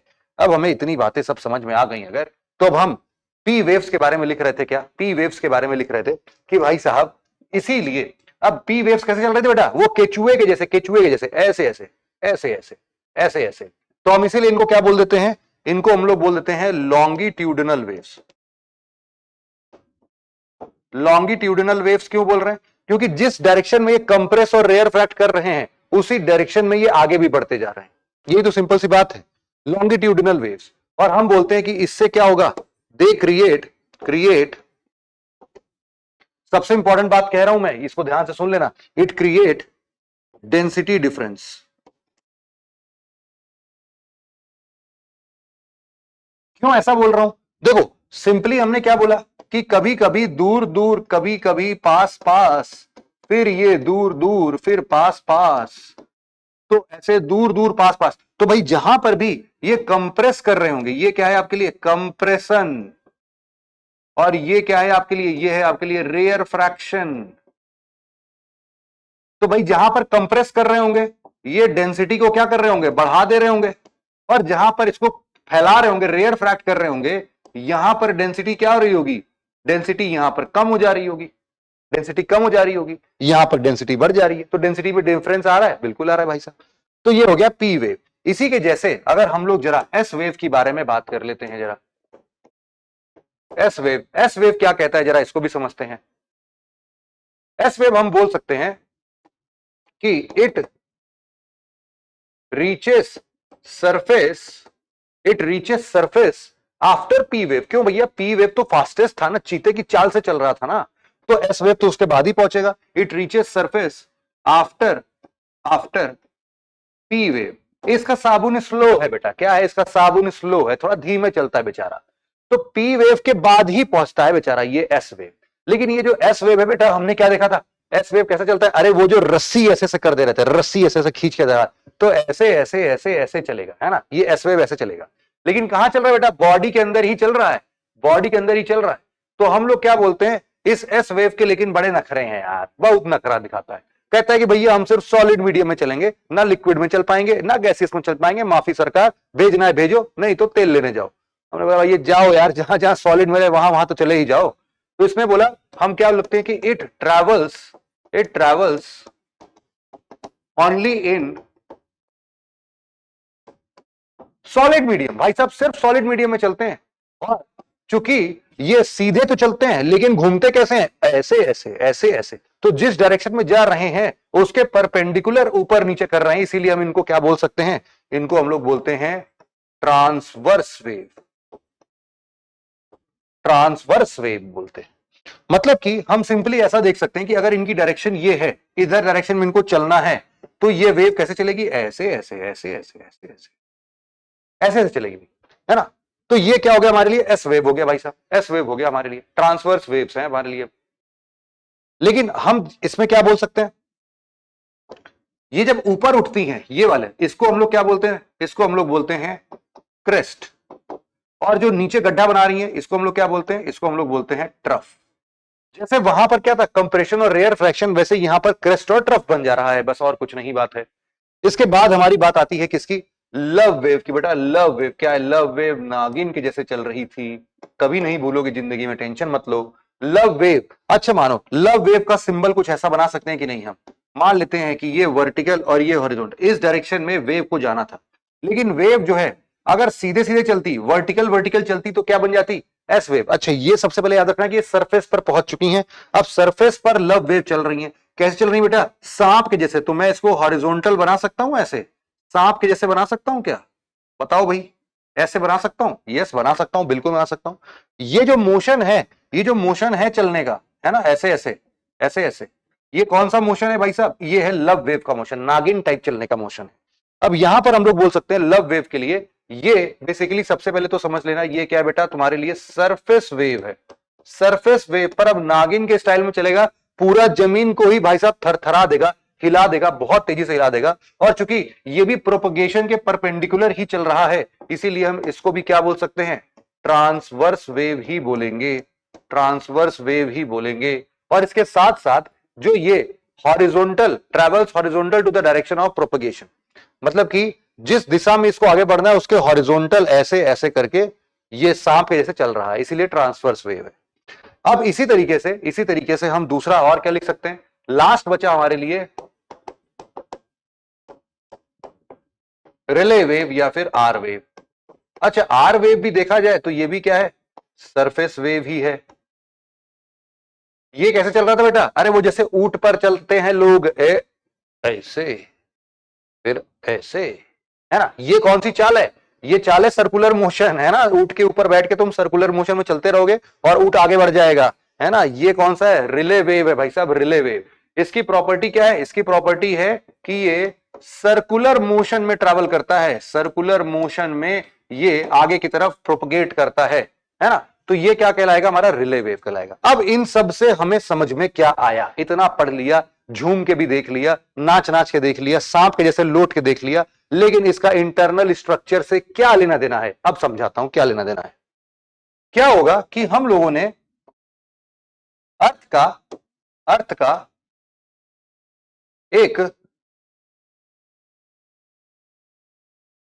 एक रीजन डिफाइन किया, है ना। अर्थ का हमने क्या किया, एक रीजन डिफाइन किया। हमने बोला कि अर्थ में ये दो चीजें हैं भाई साहब, ये है इसका कोर, बिल्कुल कोर इंटरनल। हमने अर्थ को बेटा आधे काट दिया है, जैसे बॉल ले लो तुम आधा, और बॉल को आधा ऐसे ऐसे ऐसे करके काट दो, है ना। तो अब देखो आधी ही बॉल दिख रही है कि नहीं, तो आधा ऐसा ये वाला दिख रहा है, ये वाला, ये इधर से देखोगे तो आधा अर्थ, ये क्या है भाई, आधा अर्थ। लेकिन इधर से देखोगे तो अब हमें खुला खुला दिखेगा, तो ये अर्थ वैसे ही दिख रहा है। अर्थ के अंदर चीरफाड़ करके हमें देखना चाहिए बस हमें। अब यहां पर हम लोग इसके लिए पढ़ते हैं शैडो जोन। अरे यार, हम लोग लिखते हैं इसको shadow zone of P wave and S wave. क्या है जरा इसको समझते हैं, बहुत बढ़िया से समझते हैं, टेंशन मत लेना। हम लोग जरा दो डायग्राम्स बनाते हैं इसमें बस, है ना। हम इसी को एक बार, मैं क्या कर रहा हूं, इसी को बेटा रेप्लिकेट कर ले रहा हूं, तुम लोग को दोबारा से बनाना पड़ेगा, ये शक्ति तुम्हारे पास नहीं है। बराबर है जी, चलो दिख नहीं रहा है, ठीक है जो भी होगा। हम मान लेते हैं कि इसको जरा हम लोग पी वेव के हिसाब से चलाते हैं। So sorry for this.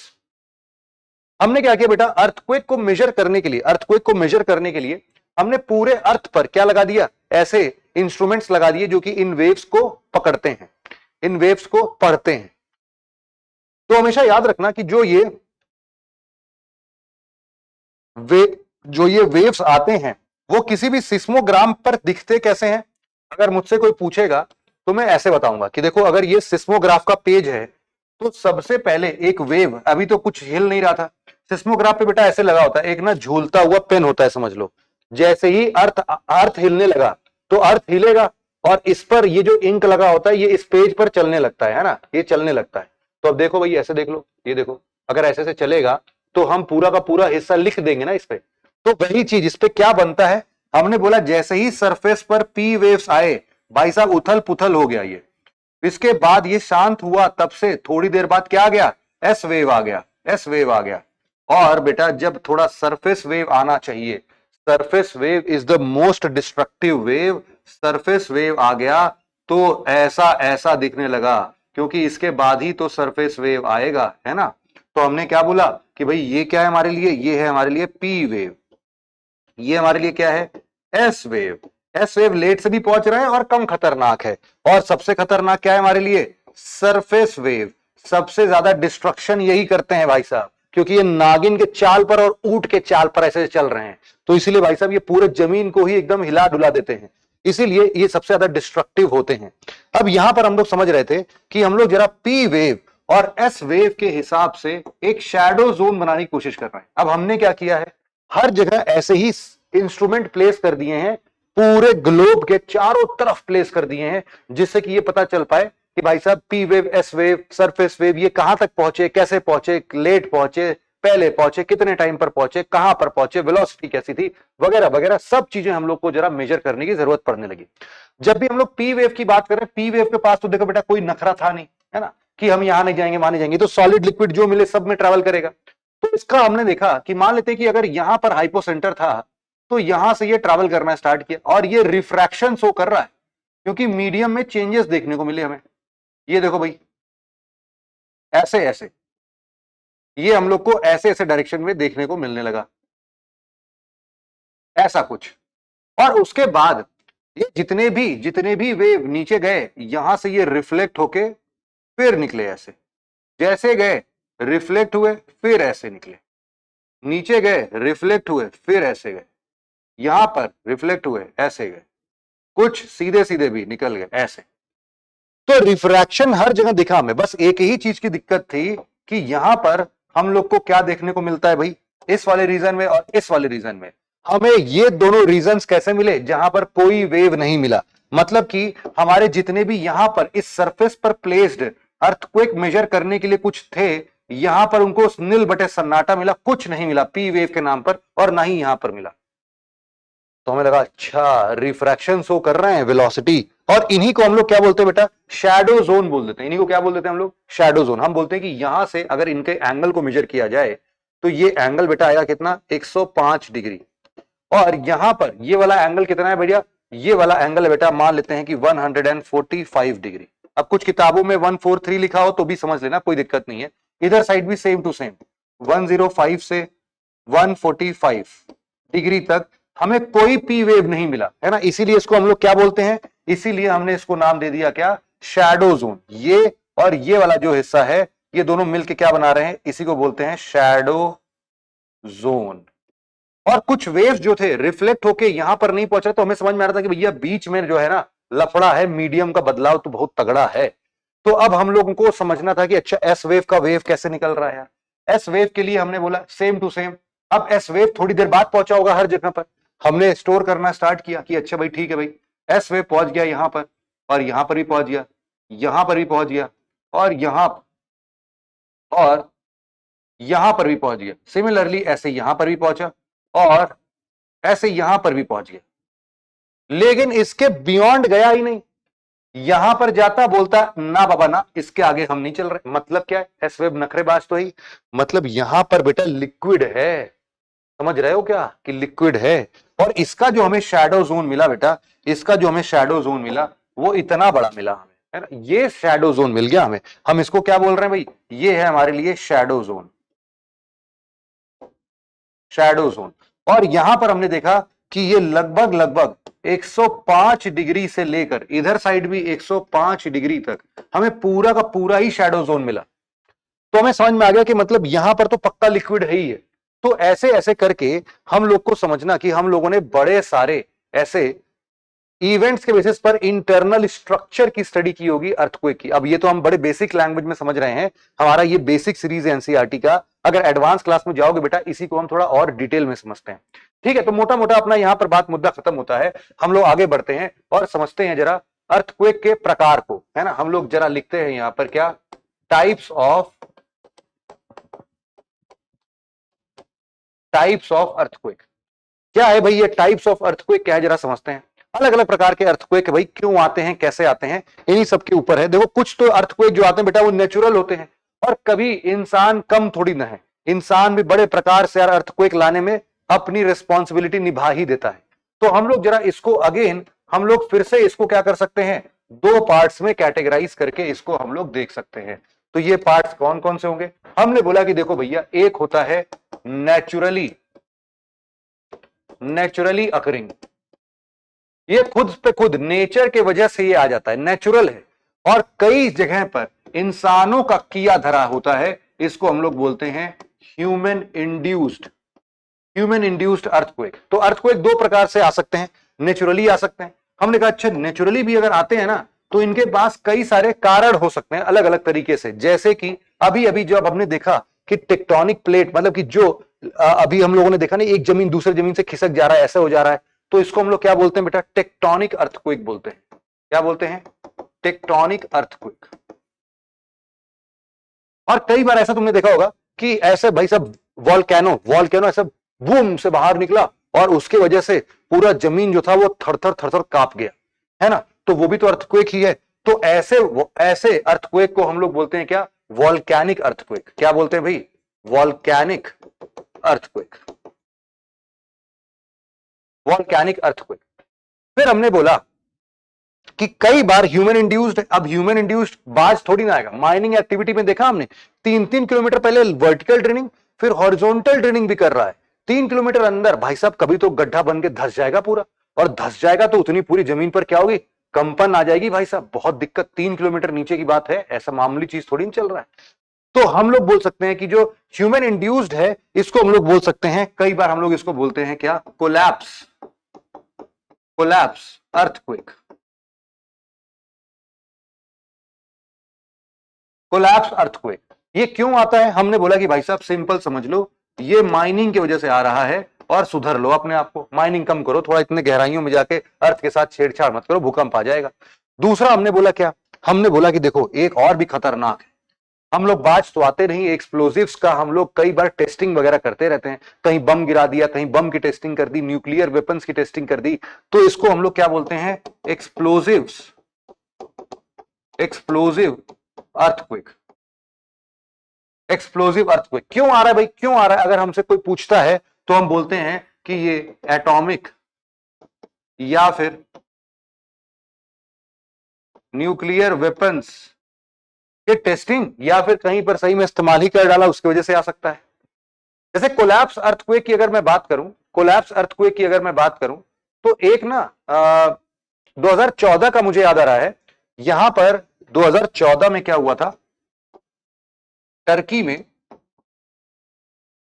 एक ना सोमा माइन है, उसके साथ ऐसा ही हुआ था, वो अंदर धस गया, पूरा भूकंप आ गया।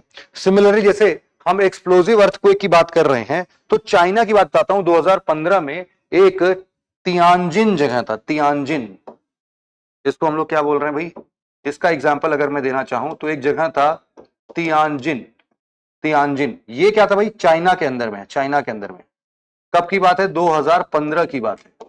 यहां पर क्या हुआ, तियानजिन चाइना के अंदर में क्या हुआ पता है, केमिकल एक्सप्लोजन था, वो एकदम से फटा और इतना ज्यादा हुआ कि यहां पर हम बोल रहे हैं कि 2.3 मैग्नीट्यूड का अर्थक्वेक आता है।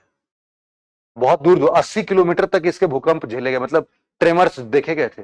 तो 80 के सोचो खतरनाक हुआ 2015 में यार, ये एक्सप्लोजन बहुत ही ज्यादा था। और आखिरी में हम लोग क्या बोल सकते हैं, एक और टाइप जो है इसका, वो हम लोग बोलते हैं रिजर्वॉयर इंड्यूस्ड अर्थक्वेक।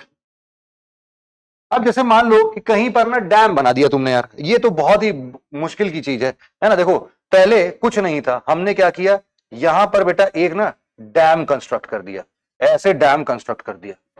अब डैम कंस्ट्रक्शन से मान लेते हैं कि सारा का सारा पानी जो है बेटा, वो यहां पर हम लोगों ने बिल्कुल ऊपर तक इकट्ठा कर दिया, है ना, ये पानी भर गया। अब इस पूरे हाइट पर पानी भरा है ना, ये पूरे जगह पर पानी भरा है भाई, इन हर जगह पर पानी भर दिया।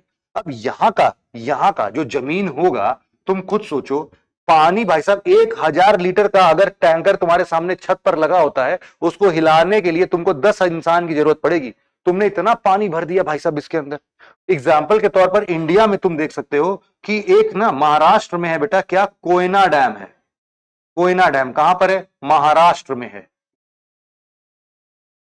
तो कोयना डैम महाराष्ट्र के पास में अगर तुम बोलोगे तो वहां पर ये रिजर्वॉयर इंड्यूस्ड अर्थक्वेक आने की संभावनाएं रहती हैं, और ऐसा पहले भी एज्यूम किया गया है। क्यों हो रहा है, क्योंकि हम लोग क्या कर रहे हैं, पानी बहुत ज्यादा इकट्ठा कर ले रहे हैं यार, अर्थ का जो बैलेंस है वो बिगड़ जा रहा है उसकी वजह से, इसलिए रिजर्वॉयर इंड्यूस्ड अर्थक्वेक्स भी आ रहे हैं। तो ये हमारे लिए सारा क्या हो गया भाई, टाइप्स ऑफ अर्थक्वेक हो गया।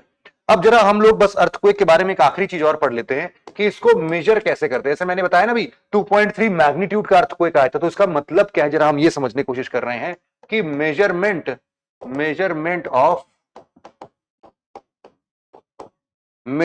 ऑफ अर्थक्वेक क्या है ये। तो हमने बोला कि देखो भैया मेजरमेंट जो है अर्थक्वेक का ये दो प्रकार से हो सकता है। ये दो प्रकार कौन सा है भाई, जरा हम लोग पकड़ लेते हैं। पहला हम लोगों ने बोला कि भाई देखो सबसे पहला जो है हमारे लिए वो मैग्नीट्यूड ऑफ अर्थक्वेक को हम लोग चेक करेंगे भाई साहब, मैग्नीट्यूड ऑफ अर्थक्वेक को।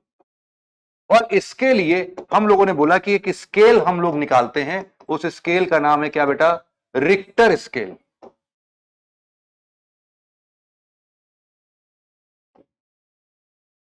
रिक्टर स्केल है ना, क्या भाई, Richter scale, Richter scale, sorry एक मिनट, क्या है भाई, रिक्टर स्केल, ये है रिक्टर स्केल। तो ये रिचर स्केल या रिक्टर स्केल जो भी बोल दो, ये क्या करता है, ये एब्सोल्यूट नंबर्स में मैग्नीट्यूड डिफाइन कर देता है। हम बोलते हैं कि it defines earthquake in absolute numbers between 0 to 10, है ना, 0 to 10, 0 से 10 तक में कोई भी नंबर, जैसे 2.3 ये तो ठीक है, लेकिन अगर 8-9 का अगर अर्थक्वेक आ जाए भाई साहब तो वहां सर्वनाश हो जाता है। 7 का भी अर्थक्वेक, 7 मैग्नीट्यूड का भी अर्थक्वेक बहुत ज्यादा खतरनाक हो सकता है। दूसरा इसी तरीके से हम लोग लिखते हैं कि कितना डिस्ट्रक्शन होता है, कितना डिस्ट्रक्शन हुआ, तो हम इसको लिखते हैं इंटेंसिटी ऑफ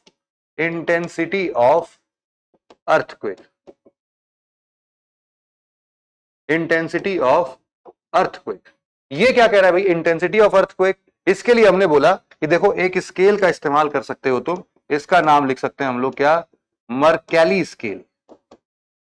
मर्कैली स्केल ये क्या करता है, ये बोलता है कि देखो भैया इंटेंसिटी नापेंगे कितना डिस्ट्रक्शन हुआ है, अगर ज्यादा डिस्ट्रक्शन हुआ है तो हम ज्यादा नंबर देंगे, कम डिस्ट्रक्शन हुआ है तो कम नंबर देंगे। और इसका स्केल जो है वो 1 से लेके 12 तक में हम लोग इसको मर्कैली स्केल को डिफाइन करते हैं, 1 से लेके 12 तक में।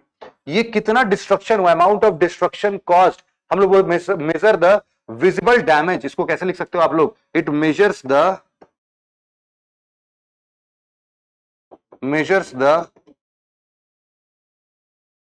Visible damage cost by earthquake, है ना, विजिबल डैमेज कॉस्ट। ठीक है भाई, इतनी बातें अगर हम लोग को पता चल गई तो अब इसके आधार पर जरा हम लोग समझते हैं कि भाई साहब क्या है हमारा इंटरनल स्ट्रक्चर ऑफ अर्थ। हमें क्या पता चला, अर्थक्वेक वगैरह से सिस्मिक वेव सब डायरेक्ट इनडायरेक्ट स्टडी सब मिला जुला के हमने हमने अर्थ के इंटरनल स्ट्रक्चर के बारे में क्या समझा। तो हम लिखते हैं जरा यहां पर क्या, ओहो, स्ट्रक्चर ऑफ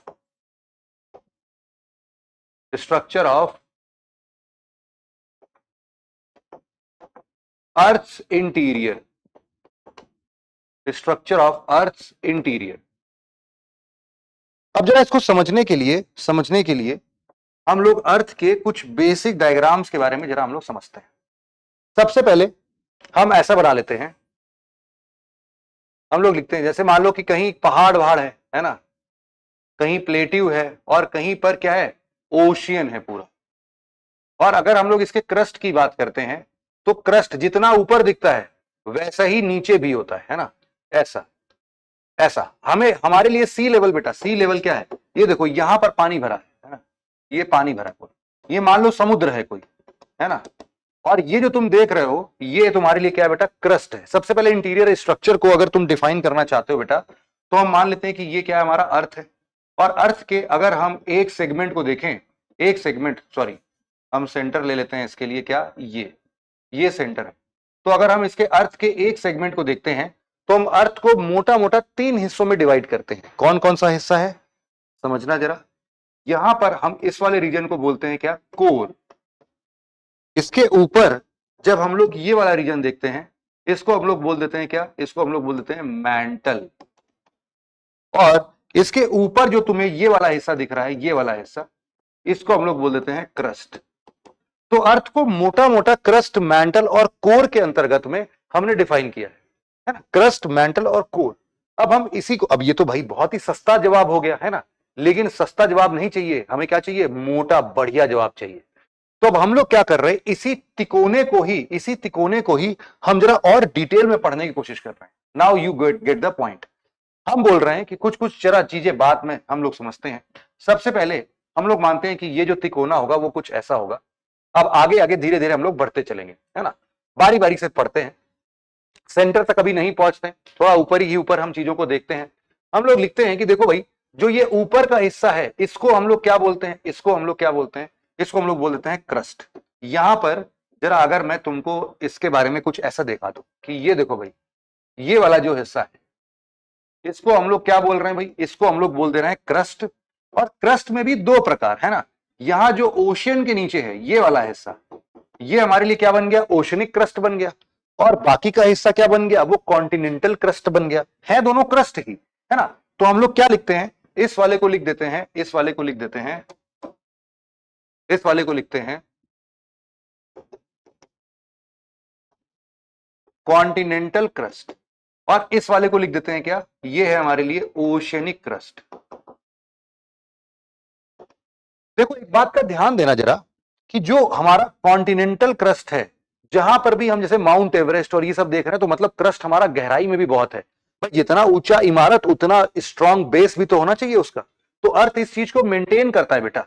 यहां पर मान के चलो तुम कि ये जो आप पूरा डेप्थ देख रहे हो, ये कभी कभी 70 से लेकर 100 किलोमीटर तक भी हो सकता है। और जो हम ओशनिक क्रस्ट की बात कर रहे हैं, ओशनिक क्रस्ट मतलब इसकी विड्थ की अगर हम बात करते हैं, तो ये हम लोग को मिलता है 5 किलोमीटर के आसपास, 5 किलोमीटर के आसपास। ये बात क्लियर हो गई क्या, ये बात क्लियर हुई क्या, कि जहां पर कॉन्टिनेंट का पहाड़ दिखता है उसका क्रस्ट जो है, जो जमीन है, वो बहुत ही मोटा रहता है यार, बहुत मोटा है। ठीक है भाई, ये क्रस्ट खत्म हो गया। तो मतलब कि अभी बेटा जो हम लोगों ने एक डायग्राम ड्रॉ नहीं किया था, यहां पर जो डायग्राम अभी बनाया था हम लोगों ने क्रस्ट, मेंटल, कोर वाला, वो बच्चों का टाइप था। तो क्रस्ट हमें दिखने में सीधा सीधा लगता है, लेकिन होता कैसा है, ऐसा टेढ़ा मेढ़ा, कहीं पर 5 किलोमीटर, कहीं पर 70 से 100 किलोमीटर तक भी होता है। तो क्रस्ट हमारा वेरिंग लेंथ का है। फिर इसके बाद क्या स्टार्ट हो जाता है, हमारा मेंटल स्टार्ट हो जाता है। अब मेंटल को भी हम लोग बेटा 2-3 पार्ट्स में जरा इसको डिवाइड करके देखते हैं। एक हमारे लिए है अपर मेंटल, और फिर हमारे लिए है, मान लेते हैं अपर मेंटल के बाद लोअर मेंटल। तो यहां पर हम लोग जरा इस बात को भी समझते हैं। ये हमारे लिए मान लेते हैं ये अपर मेंटल है। यहां पर एक लाइन हम और ड्रॉ करेंगे, इसके नीचे क्या है, पूरा मेंटल ही है, टेंशन मत लेना तुम, इसके नीचे क्या है, पूरा मेंटल है।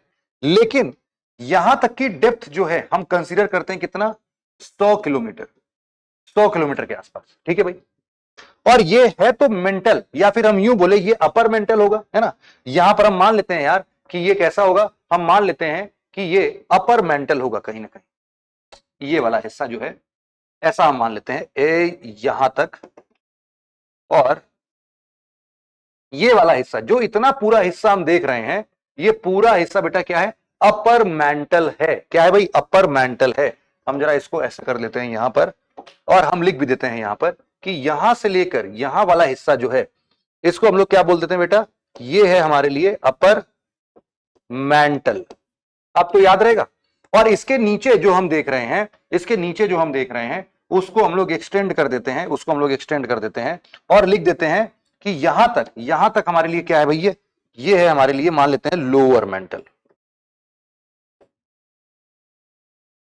लेकिन इसमें ये सब क्या बना दिया मैंने, लिखता हूं, बताता हूं सब कुछ, टेंशन मत लो। देखो बेटा, यहां पर ध्यान से समझना जरा, कि जो हमारा ये वाला हिस्सा है, ये हिस्सा, ये वाला हिस्सा, ये हमारे अपर मेंटल का ही हिस्सा है, लेकिन अपर मेंटल का भी सबसे ऊपरी हिस्सा है। तो हम इसको क्या बोल देते हैं, हम इसको बोल देते हैं अपर पार्ट ऑफ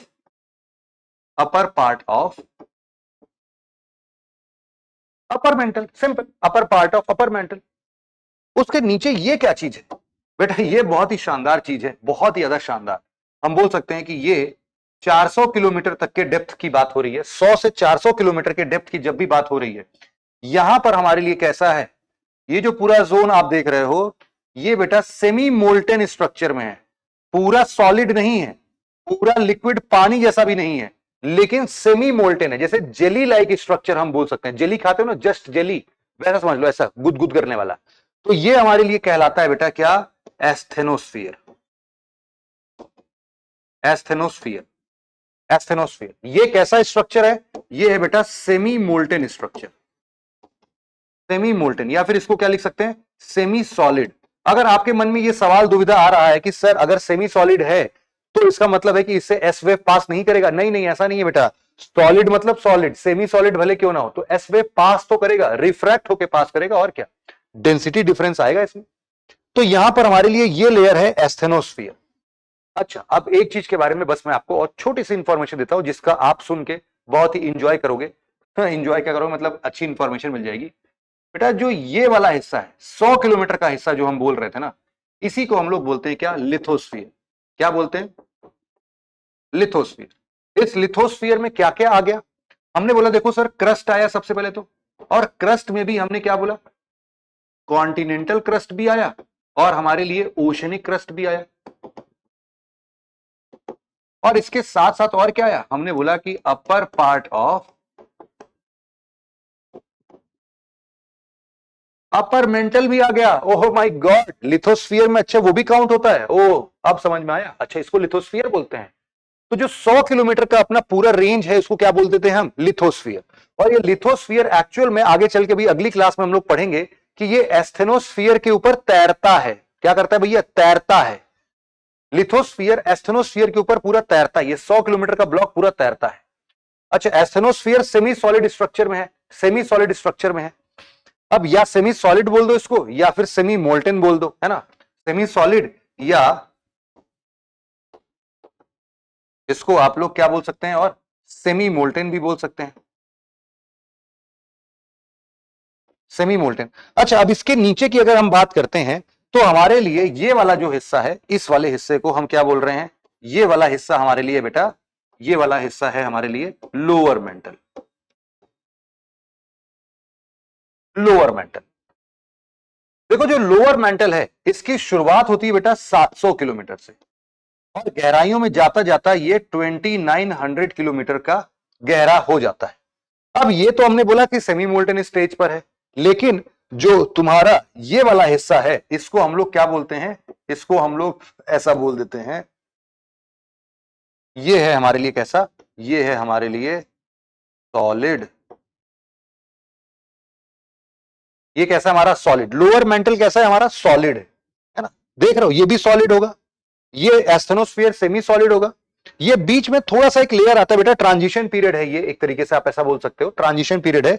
इसको अगर नाम देना चाहते हो तुम, तो चलो नाम देने के लिए आप इसका अपर मेंटल तो वैसे कंसीडर कर रहे थे, कई जगह पर इसको मिडिल मेंटल भी लिखते हैं, तो हम लोग इसको ऐसा कर लेते हैं, lower part of upper mantle भी लिख सकते हैं, है ना। ये क्या है, लोएस्ट पार्ट या फिर lower part of upper mantle.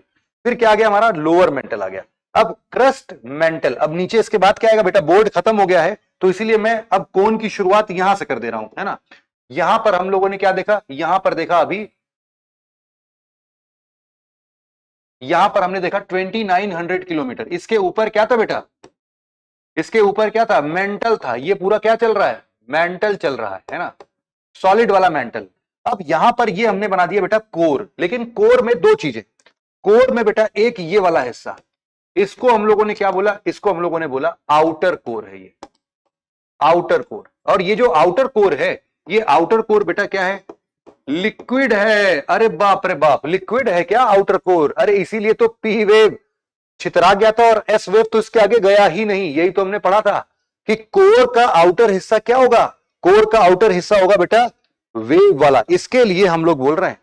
अब इसी तरीके से यहां पर हम लोग समझते हैं कि जो इसकी डेप्थ है 2900 से आप अप्रोक्सीमेटली 5100 किलोमीटर तक मान सकते हो। ये अप्रोक्सीमेशन में है ना, कहीं किताबों में कहीं और कुछ और भी दे सकता है, 5114 भी दे सकता है। अलग अलग किताबों में अलग अलग देता है, फिर भी लगभग लगभग 5100 किलोमीटर की बात कर सकते हो। और इसके बाद जो ये मिलता है बेटा, ये वाला हिस्सा, इसको हम लोग क्या बोलते हैं, इसको हम लोग बोलते हैं इनर कोर। इसको क्या बोल देते हैं हम लोग, इनर कोर। और ये है बेटा पूरा का पूरा खतरनाक सॉलिड। ये कैसा है, सॉलिड। ये किससे मिलकर बना है, हम बोलते हैं ये आयरन और निकल से मिलकर बना है। और ये बहुत ज्यादा ठोस है। अंदर जाते जाते टेम्परेचर इतना बढ़ गया है कि इसका टेम्परेचर यहां पर अप्रोक्सीमेटली 6000 डिग्री सेल्सियस हो गया है। समझ लो, 6000 डिग्री सेल्सियस तापमान है इसका कोर का।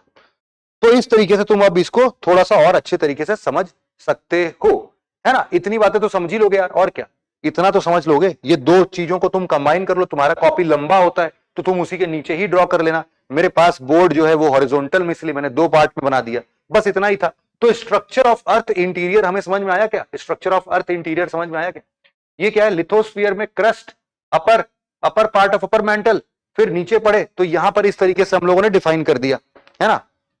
ये क्या मिल गया हम लोग को, ये मिल गया हम लोग को पूरा का पूरा स्ट्रक्चर इसका। ठीक है भाई, इतनी बातें भी अपने को बहुत अच्छे तरीके से समझ में आ गई। इसको हम लोग आगे चल के फ्यूचर क्लासेस में और ज्यादा डिटेल करेंगे, टेंशन मत लो। अभी तो हमने सिर्फ बेसिक इंटरनल स्ट्रक्चर पढ़ा है, इसको भी और डिटेल में पढ़ना पड़ता है हमें, है ना। अभी और डिटेल में पढ़ेंगे, सब कुछ करेंगे। अभी तो हमने बस डेप्थ में मेजर किया है कि अच्छा भाई डेप्थ में ऐसा ऐसा चीज होता है। Now the next thing is जैसे हमने बोला ना, वॉल्केनिक अर्थक्वेक वगैरह भी आते हैं, तो इसीलिए आज के इस चैप्टर में हम लोग को वॉल्केनिज्म के बारे में भी पढ़ना है। और वॉल्केनिज्म जो है वो हमारे लिए सबसे आखिरी चैप्टर है। वॉल्केनिज्म हमारे लिए सबसे आखिरी चैप्टर है। वॉल्केनोस के बारे में हम जरा पढ़ने की कोशिश करते हैं। बेटा वॉल्केनोस क्या होते हैं तुम्हारे हिसाब से, तुम खुद ही बता दोगे, है ना। वॉल्केनोस क्या होते हैं तुम्हारे हिसाब से, तो तुम बोलोगे कि सर देखो, वॉल्केनोस जो होते हैं ना वो ज्वालामुखी होते हैं और अंदर स्ट्रक्चर से। अच्छा एक चीज और समझना कि वॉल्केनो में बेटा सारा सारा माल मटेरियल आता कहां से बेटा, एस्थेनोस्फीयर से आता है। तभी तो मैंने शुरुआती लेक्चर में बोला था कि अर्थक्वेक का सारा अरे वॉल्केनो का सारा माल मटेरियल तुम कितना भी कोशिश कर लो, कितने डेप्थ तक पढ़ पाओगे, सिर्फ 400 किलोमीटर तक। इसके नीचे क्या है, कुछ है ही नहीं। इसके नीचे तो सॉलिड सॉलिड वाली चीजें हैं, वहां से कुछ भी चीज ऊपर अर्थ पर आता ही नहीं है। तो तुम्हारा डेप्थ कितना गया, 400 किलोमीटर ही तो हुआ। उसके अंदर तुम वॉल्केनिक इरप्शन से भी नहीं पता कर सकते हो, इसीलिए बोला था मैंने। अब यहां पर तुमको बात समझनी है कि वॉल्केनोज में हर एक चीज कहां से निकलती है भाई, अर्थक्वेक के अंदर से निकल के बाहर की तरफ आती है। अब इसमें तुम देखना कई बार ना हमारे लिए कई सारे जो इरप्शंस होते हैं यहां पर। अब देखो क्या होता है, क्या इस जगह पर टेम्परेचर ज्यादा होगा, जाहिर सी बात है भाई, अर्थ के 6000 डिग्री सेल्सियस के पास वाला हिस्सा है तो यहां पर टेम्परेचर ज्यादा होगा। टेम्परेचर ज्यादा होगा बेटा तो ये ऊपर उठेगा, ऊपर उठेगा तो बार बार ऊपर धक्का देगा, ये खट खट खट और ऊपर से फटने की कोशिश करेगा। तो यही चीज तो हमें समझना था यहां पर, है ना। इसी चीज को तो हम एक अंडरस्टैंडिंग लेवल पर लेके चल रहे थे कि वॉल्केनोज जो है वो क्या है। अगर हम लोग इरप्शन के आकार प्रकार में देखें, या फिर हम ऐसे समझते हैं कि वॉल्केनोज को अगर हमें समझना है तो हम वॉल्केनोज के लैंडफॉर्म्स को समझ लेते हैं। बहुत ही सिंपल तरीके से लैंडफॉर्म्स को जरा समझ लेते हैं। ये जो वॉल्केनोज का लैंडफॉर्म्स है ना बेटा, इसको भी आप अगेन दो प्रकार से डिवाइड कर सकते हो। कह दो सर हर चीज को आप दो ही प्रकार में क्यों डिवाइड करते हैं। अब बेटा यही है, क्या करें हम, एक को बोलते हैं बेटा क्या, एक्सट्रूसिव लैंडफॉर्म, और दूसरे को हम क्या बोलते हैं बेटा, दूसरे को हम लोग क्या बोलते हैं, इंट्रूसिव लैंडफॉर्म। अब देखो इसको समझना बड़ा आसान है। हम मान लेते हैं कि हमारे पास में ये हमारा अर्थ का लिथोस्फीयर का ऊपर वाला हिस्सा है, इसके नीचे अर्थ का अंदर वाला हिस्सा, इसके ऊपर अर्थ का हवा वाला हिस्सा है ना, एटमॉस्फेयर है।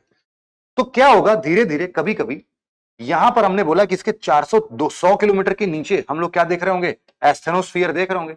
ये क्या है इसके लिए, एस्थेनोस्फीयर है,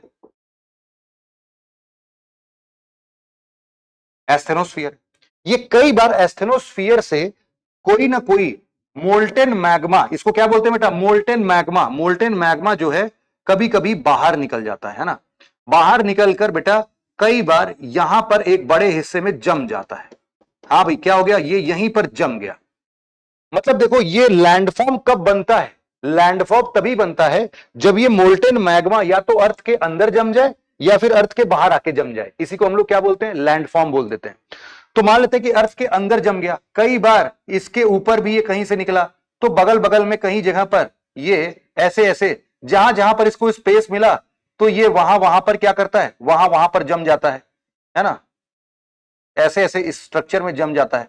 और एक दिन तो मौका मिलेगा भाई साहब जब ये छप्पर फाड़ के बाहर निकलेगा, है ना भाई, छप्पर फाड़ के बाहर निकलेगा। तो छप्पर फाड़ के जब बाहर निकलेगा तो यहां से भी कुछ कुछ हिस्से आगे की तरफ चलने लगेंगे, है ना, और यहां पर हमारे लिए क्या बन सकता है, एक वॉल्केनो भी क्रिएट हो सकता है। और यहां पर आके हो सकता है कि बार बार ये बह बह के सारा चीज जम के एक पहाड़ जैसा स्ट्रक्चर बना दे। तो हम लोग बेटा यही समझ रहे हैं, हम लोग इसी को क्या बोल रहे हैं, ये वाला जो स्ट्रक्चर है इसको हम लोग बोल रहे हैं क्या, एक्सट्रूसिव। और जो अंदर ही अंदर सारे के सारे ये जो जम गए ना, ये जम गए बेटा, है ना, ये सब जम चुके हैं, हाँ ये सब जम चुके हैं, ये मोल्टेन नेचर के नहीं है, क्या है भाई, जम चुके हैं। इन्हीं को हम लोग क्या बोल देते हैं बेटा, इन्हीं को हम लोग बोल देते हैं इंट्रूसिव लैंडफॉर्म, इंट्रूसिव लैंडफॉर्म। अगर ये देखा जाए कि अच्छा ये रॉक के किस टाइप के बारे में बात हो रही है, तो ये जो हिस्सा है बेटा इसको हम लोग क्या बोलते हैं, इतने रॉक सिस्टम को, ये कौन सा रॉक है अगर कोई तुमसे पूछ लेता है तो तुम उसके कान में धीरे से बता देना कि इसको हम लोग प्लूटोनिक रॉक्स बोलते हैं। क्या बोलते हैं भाई, प्लूटोनिक रॉक्स बोलते हैं। तो अब तुमको समझ में आया ना इंट्रूसिव और एक्सट्रूसिव का क्या मतलब है। इंट्रूसिव मतलब अंदर ही अंदर कोई लैंडफॉर्म बना दे, और एक्सट्रूसिव मतलब बाहर ही बाहर कोई लैंडफॉर्म बना दे, सिंपल सी बात है। अब तुम यहां पर मैं तुम्हें बस सिंपल सा इतना दिखा सकता हूं कि एक्सट्रूसिव लैंडफॉर्म की अगर हम बात करते हैं तो ये ना वॉल्केनो के अलग अलग प्रकार बनते हैं। जैसे क्या है, शील्ड वॉल्केनो है, शील्ड वॉल्केनो। शील्ड वॉल्केनो में जो मैग्मा अंदर से बाहर निकलता है। अच्छा एक चीज और समझना, जब अंदर अंदर बेटा ये पिघला हुआ रहेगा कंटेंट, इसको क्या बोलेंगे, मैग्मा। जैसे ये बाहर निकलकर फट गया और जम गया, इसको क्या बोलेंगे हम लोग, लावा। याद रहेगा, मैग्मा पिघला हुआ और जैसे ही बाहर निकलकर जम गया, क्या, लावा। ये सब भी जो जम गए, क्या, लावा। जो पिघला है वो मैग्मा, पिघला हुआ मैग्मा, जमा हुआ लावा। इसी बात को हमें बस समझना था। तो यहां पर हम लोग इसको समझते हैं शील्ड वॉल्केनो। बेटा शील्ड वॉल्केनो में ना एकदम लिक्विड, पतला लिक्विड जैसा ये मैग्मा बाहर निकलता है। अब तुम खुद ही सोचो, पतला लिक्विड जैसा बाहर निकलेगा तो बहुत दूर तक बह जाएगा, इसका हाइट ज्यादा नहीं बढ़ पाएगा बेचारे का, ये बह बह के बहुत दूर तक बन जाएगा। मतलब कि अगर मैं इसी स्ट्रक्चर को ऐसे बनाऊं शील्ड वॉल्केनो में, तो शील्ड वॉल्केनो कुछ ऐसा होगा, ऐसा, और यहां से हो सकता है वो बाहर निकलने की कोशिश कर रहा हो, ऐसा कुछ। तो ये चौड़ा ज्यादा होगा, हाइट इसकी बड़ी कम होगी। इसी को क्या बोल देते हैं हम लोग, शील्ड वॉल्केनो। ऊपर से देखते हैं तो शील्ड जैसा लिखता है। कहां पर दिखेगा तुमको जरा देखते हैं हम लोग, ये देखो भाई, यहां पर आओ, गूगल अर्थ पर जरा हम आते हैं। ये अपना भारत दिख रहा है, हम जरा और इधर चलते हैं, ये अफ्रीका, और इधर आ गए, ये नॉर्थ अमेरिका कहां गया भाई अपना, अरे यार ऐसे टेढ़े मत हो, हाँ ऐसा नॉर्थ अमेरिका है ये। अब जरा हम लोग इसके एक पैसिफिक ओशन की तरफ चलते हैं जरा, है ना, पैसिफिक ओशन की तरफ चलते हैं। तो यहां पर पैसिफिक ओशन के बिल्कुल बीचों बीच अगर तुम देखोगे बेटा, यहां पर देखो होनोलुलु, हवाई, अरे यहां पर देखो भाई हवाई, यहां पर देखो भाई, यहां पर जो तुम देख रहे हो, ये जो तुम देख रहे हो हवाई वॉल्केनो देख रहे हो ना, ये बेटा क्या है, मोना लिया। इसको क्या बोलते हैं, मोना लिया। अगर मैं तुमको 3D में दिखाऊं तो तुम देखना इसकी ज्यादा हाइट नहीं है, क्या है भाई, इसकी ज्यादा हाइट कहीं दिख रही है तुमको, ये देखो, ये भी क्या है, को शील्ड वॉल्केनो, ये मोना किया है। और ये क्या है बेटा, मोना लोआ, मोना लोआ, मोना किया। ये सब कैसे आइलैंड्स हैं, ये सब आइलैंड्स हैं हमारे लिए बहुत ही सिंपल। देखो इनकी हाइट है ही नहीं, तुम देखो जरा, मैं तुमको दिखाऊं अगर इनकी हाइट, इनकी हाइट कैसे दिख सकती है, इनकी हाइट अब ऐसे तो नहीं दिख पाएगी, है ना, बट तुम देख सकते हो कि इनकी हाइट बहुत ज्यादा तो नहीं दिख रही है तुम्हें, है ना। ये क्या है हमारे लिए, ये हमारे लिए क्या है भाई, ये हमारे लिए मान लेते हैं, हमारे लिए शील्ड वॉल्केनोज है ना, क्या है भाई, शील्ड वॉल्केनोज है। अब वापस से इनको सीधा कर देता हूं मैं, हाँ भाई सीधा हो गया। ये क्या है भाई, शील्ड वॉल्केनो है। तो ये समझ में आया शील्ड वॉल्केनो क्या होता है। शील्ड ज्यादा हाइट नहीं होगी, है ना, बिल्कुल फ्लूइड होगा। इसी तरीके से बेटा एक होता है हमारे लिए, क्या होता है, इसको हम लोग बोलते हैं बेटा composite volcano, composite volcano. Composite volcano यार बहुत हाइट वाला होता है, बहुत ही ज्यादा हाइट का होता है। इसको अगर हम लोग समझे जरा, इसको अगर हम लोग समझे जरा, तो वापस से मैं तुम्हें दिखाता हूं कंपोजिट। देखो ये हवाई पैसिफिक ओशन को जरा क्रॉस करो, पैसिफिक ओशन को क्रॉस करोगे तो आपको ऊपर कहीं पर फिलीपींस, वियतनाम, अरे वाह जापान मिल गया तुमको। ठीक है भाई, जापान के बारे में जरा देखते हैं। अब जापान के जरा एक माउंटेन पर हम लोग बढ़ते हैं आगे, यहीं पर तुमको दिख जाएगा। कहां दिखेगा भाई, देखो यहां पर, ये रहा, मेरे को तो दिख गया, अभी तुम लोग को भी दिखा देता हूं। ये देखो भाई, ये क्या है बेटा, माउंट फूजी दिख रहा है, माउंट फूजी। जरा 3D में देखो इसको, 3D में देखो भाई साहब, ये देखो भाई, इसकी हाइट तब भी काफी दिख रही होगी तुमको, है ना, इसकी हाइट थोड़ी ज्यादा दिख रही होगी, माउंट फूजी। और इसके ऊपर देख रहे हो थोड़ा सा गड्ढे टाइप का बना हुआ है, उसको क्या बोलते हैं हम लोग, कैल्डेरा बोलते हैं, कैल्डेरा। और ये क्या है हमारे लिए, माउंट फ्यूजी, इसकी हाइट अच्छी खासी है ना। ये क्या है, माउंट फूजी वॉल्केनो है भैया, वॉल्केनो। तो हम लोग इसको भी ऐसे ही समझ सकते हैं। यहां पर हम लोगों ने क्या लिख दिया, एग्जाम्पल लिखते चलना, ये क्या है, जैसे हमने लिखा मौना किया, यहां पर क्या लिख सकते हैं, Mount Fuji, Mount Fuji, Mount Fuji, इसका एग्जाम्पल हो गया। ऐसे ही बेटा ऊपर ऊपर के सारे वॉल्केनोज जो होते हैं वो इस प्रकार से बनते हैं। और अंदर की बात करें तो, अंदर की बात करें तो इनका अंदर का हिस्सा जो होता है बेटा, वो बड़ा ही अजीब गरीब बनता है। मैं तुम्हें बता देता हूं कैसा होता है ये ना। देखो जैसे मैं तुम्हें एक स्ट्रक्चर दिखा देता हूं, इसमें कहां गया भाई, हम लोग यहां पर एक छोटा सा स्ट्रक्चर देख लेते हैं। क्या बोला हमने, इंट्रूसिव लैंडफॉर्म बोलते हैं ना इसको, इंट्रूसिव लैंडफॉर्म ऑफ वॉल्केनो। हाँ भाई, इसके बेसिस पर जरा हम लोग सर्च कर लेते हैं। कहां से ले लें, एक इमेज को ले लेते हैं, कोई भी एक इमेज मिल जाए हमें। हाँ, यहां पर देख लेते हैं हम लोग। इमेज थोड़ी सी अच्छी होनी चाहिए बस, जिससे आपको समझ में आ जाए। ये वाला थोड़ा सही लग रहा है। अच्छा, ये तो उसका है, क्या बात है, PMFIS का है ये तो। हाँ, ये उसका है, क्या नाम है इसका, अरे यार क्या नाम ले लिया मैंने। ये है बेटा तुम्हारा एक जीसी लियोंग, जीसी लियोंग किताब का है बेटा। ये क्या है, जीसी लियोंग, ओपन इमेज। हाँ, जीसी लियोंग का स्ट्रक्चर को तुम जरा देख सकते हो। यहां पर इसको काट के मैं अपने साथ ले चल रहा हूं, वहीं पर तुमको मैं समझा दूंगा सारा का सारा। ये बेटा जमीन के अंदर के हिस्से की बात हो रही है ना, जमीन के अंदर के हिस्से की बात हो रही है। अब तुम खुद ही समझ सकते हो यहां पर, जरा इस चीज को समझना कि अलग अलग स्ट्रक्चर को बस नाम दे दिया गया है। जैसे कि जो ऊपर सीधे सीधे चल रहा है बेटा, उसको क्या बोलते हैं हम लोग, जो ऊपर सीधे सीधे चल रहा है, बिल्कुल सीधे वर्टिकल लाइन की जब भी बात आएगी बेटा, इसको हम लोग बोल देंगे क्या है, ये वाले हिस्से की हम बात कर रहे हैं, ये हिस्सा, ये हिस्सा, ये सब क्या कहलाता है, डाइक कहलाता है। दूसरे कलर से लिखता हूं, क्या कहलाता है भाई, डाइक, डाइक। और यही हॉरिजॉन्टल शीट जैसा अगर ये फैल जाए, जैसे कि ये सब है, ये वाले हिस्से, इनको हम लोग क्या बोल देते हैं, सिल बोल देते हैं, सिल। कई बार क्या होता है कि ये सॉसर शेप्ड होते हैं, सॉसर शेप्ड, इनको हम लोग क्या बोलते हैं बेटा, लोकोलिथ, लोकोलिथ। ये कैसे होते हैं बेटा, ये होते हैं सॉसर शेप्ड, सॉसर मतलब कटोरे के आकार का होता है, सॉसर शेप्ड। और सिमिलरली कई बार ऐसे कटोरी के आकार का मिलता है, जिसको हम लोग ऐसा बोलते हैं। ये क्या है भाई, बाउल शेप्ड है, बाउल, या फिर उल्टा कटोरा के शेप का है, इसको हम लोग बोलते हैं बेटा लैकोलिथ। हाँ, नाम बड़े कॉमन से हैं, है ना, कंफ्यूजन हो सकता है, ये लोकोलिथ, वो लैकोलिथ। और यहां पर देखो, जहां पर ये ऐसा वेवी नेचर का दिख रहा होगा, इसको हम लोग क्या बोलते हैं बेटा, फैकोलिथ बोलते हैं। क्या बोलते हैं, फैकोलिथ, फैकोलिथ। और सिमिलरली तुम देख सकते हो कि यहां पर भी ये देखो वर्टिकल रेंज में ही जा रहा है, इसीलिए इसको भी हम लोग क्या बोल देंगे, इसको भी हम लोग बेटा डाइक ही बोलेंगे, है ना। तो ये क्या है, हमारे लिए इंट्रूसिव लैंडफॉर्म है। और इसके पहले जो हमने वॉल्केनो के टाइप्स पढ़े, शील्ड वॉल्केनो, कंपोजिट वॉल्केनो, ये सब क्या है हमारे लिए, एक्सट्रूसिव लैंडफॉर्म्स हैं। तो आई होप आपको ये पूरा चैप्टर बेटा सुनने समझने में बहुत ही अच्छा लगा होगा। अच्छा, एक चीज बस मैं आपको और बता देता हूं, यहां पर जब वॉल्केनो बाहर फटता है बेटा, तो यहां पर एक बहुत ही शानदार चीज बाहर निकलती है। जरा हम लोग समझते हैं कि बेसिकली हम लोग एक चीज और समझ लेते हैं कि व्हाट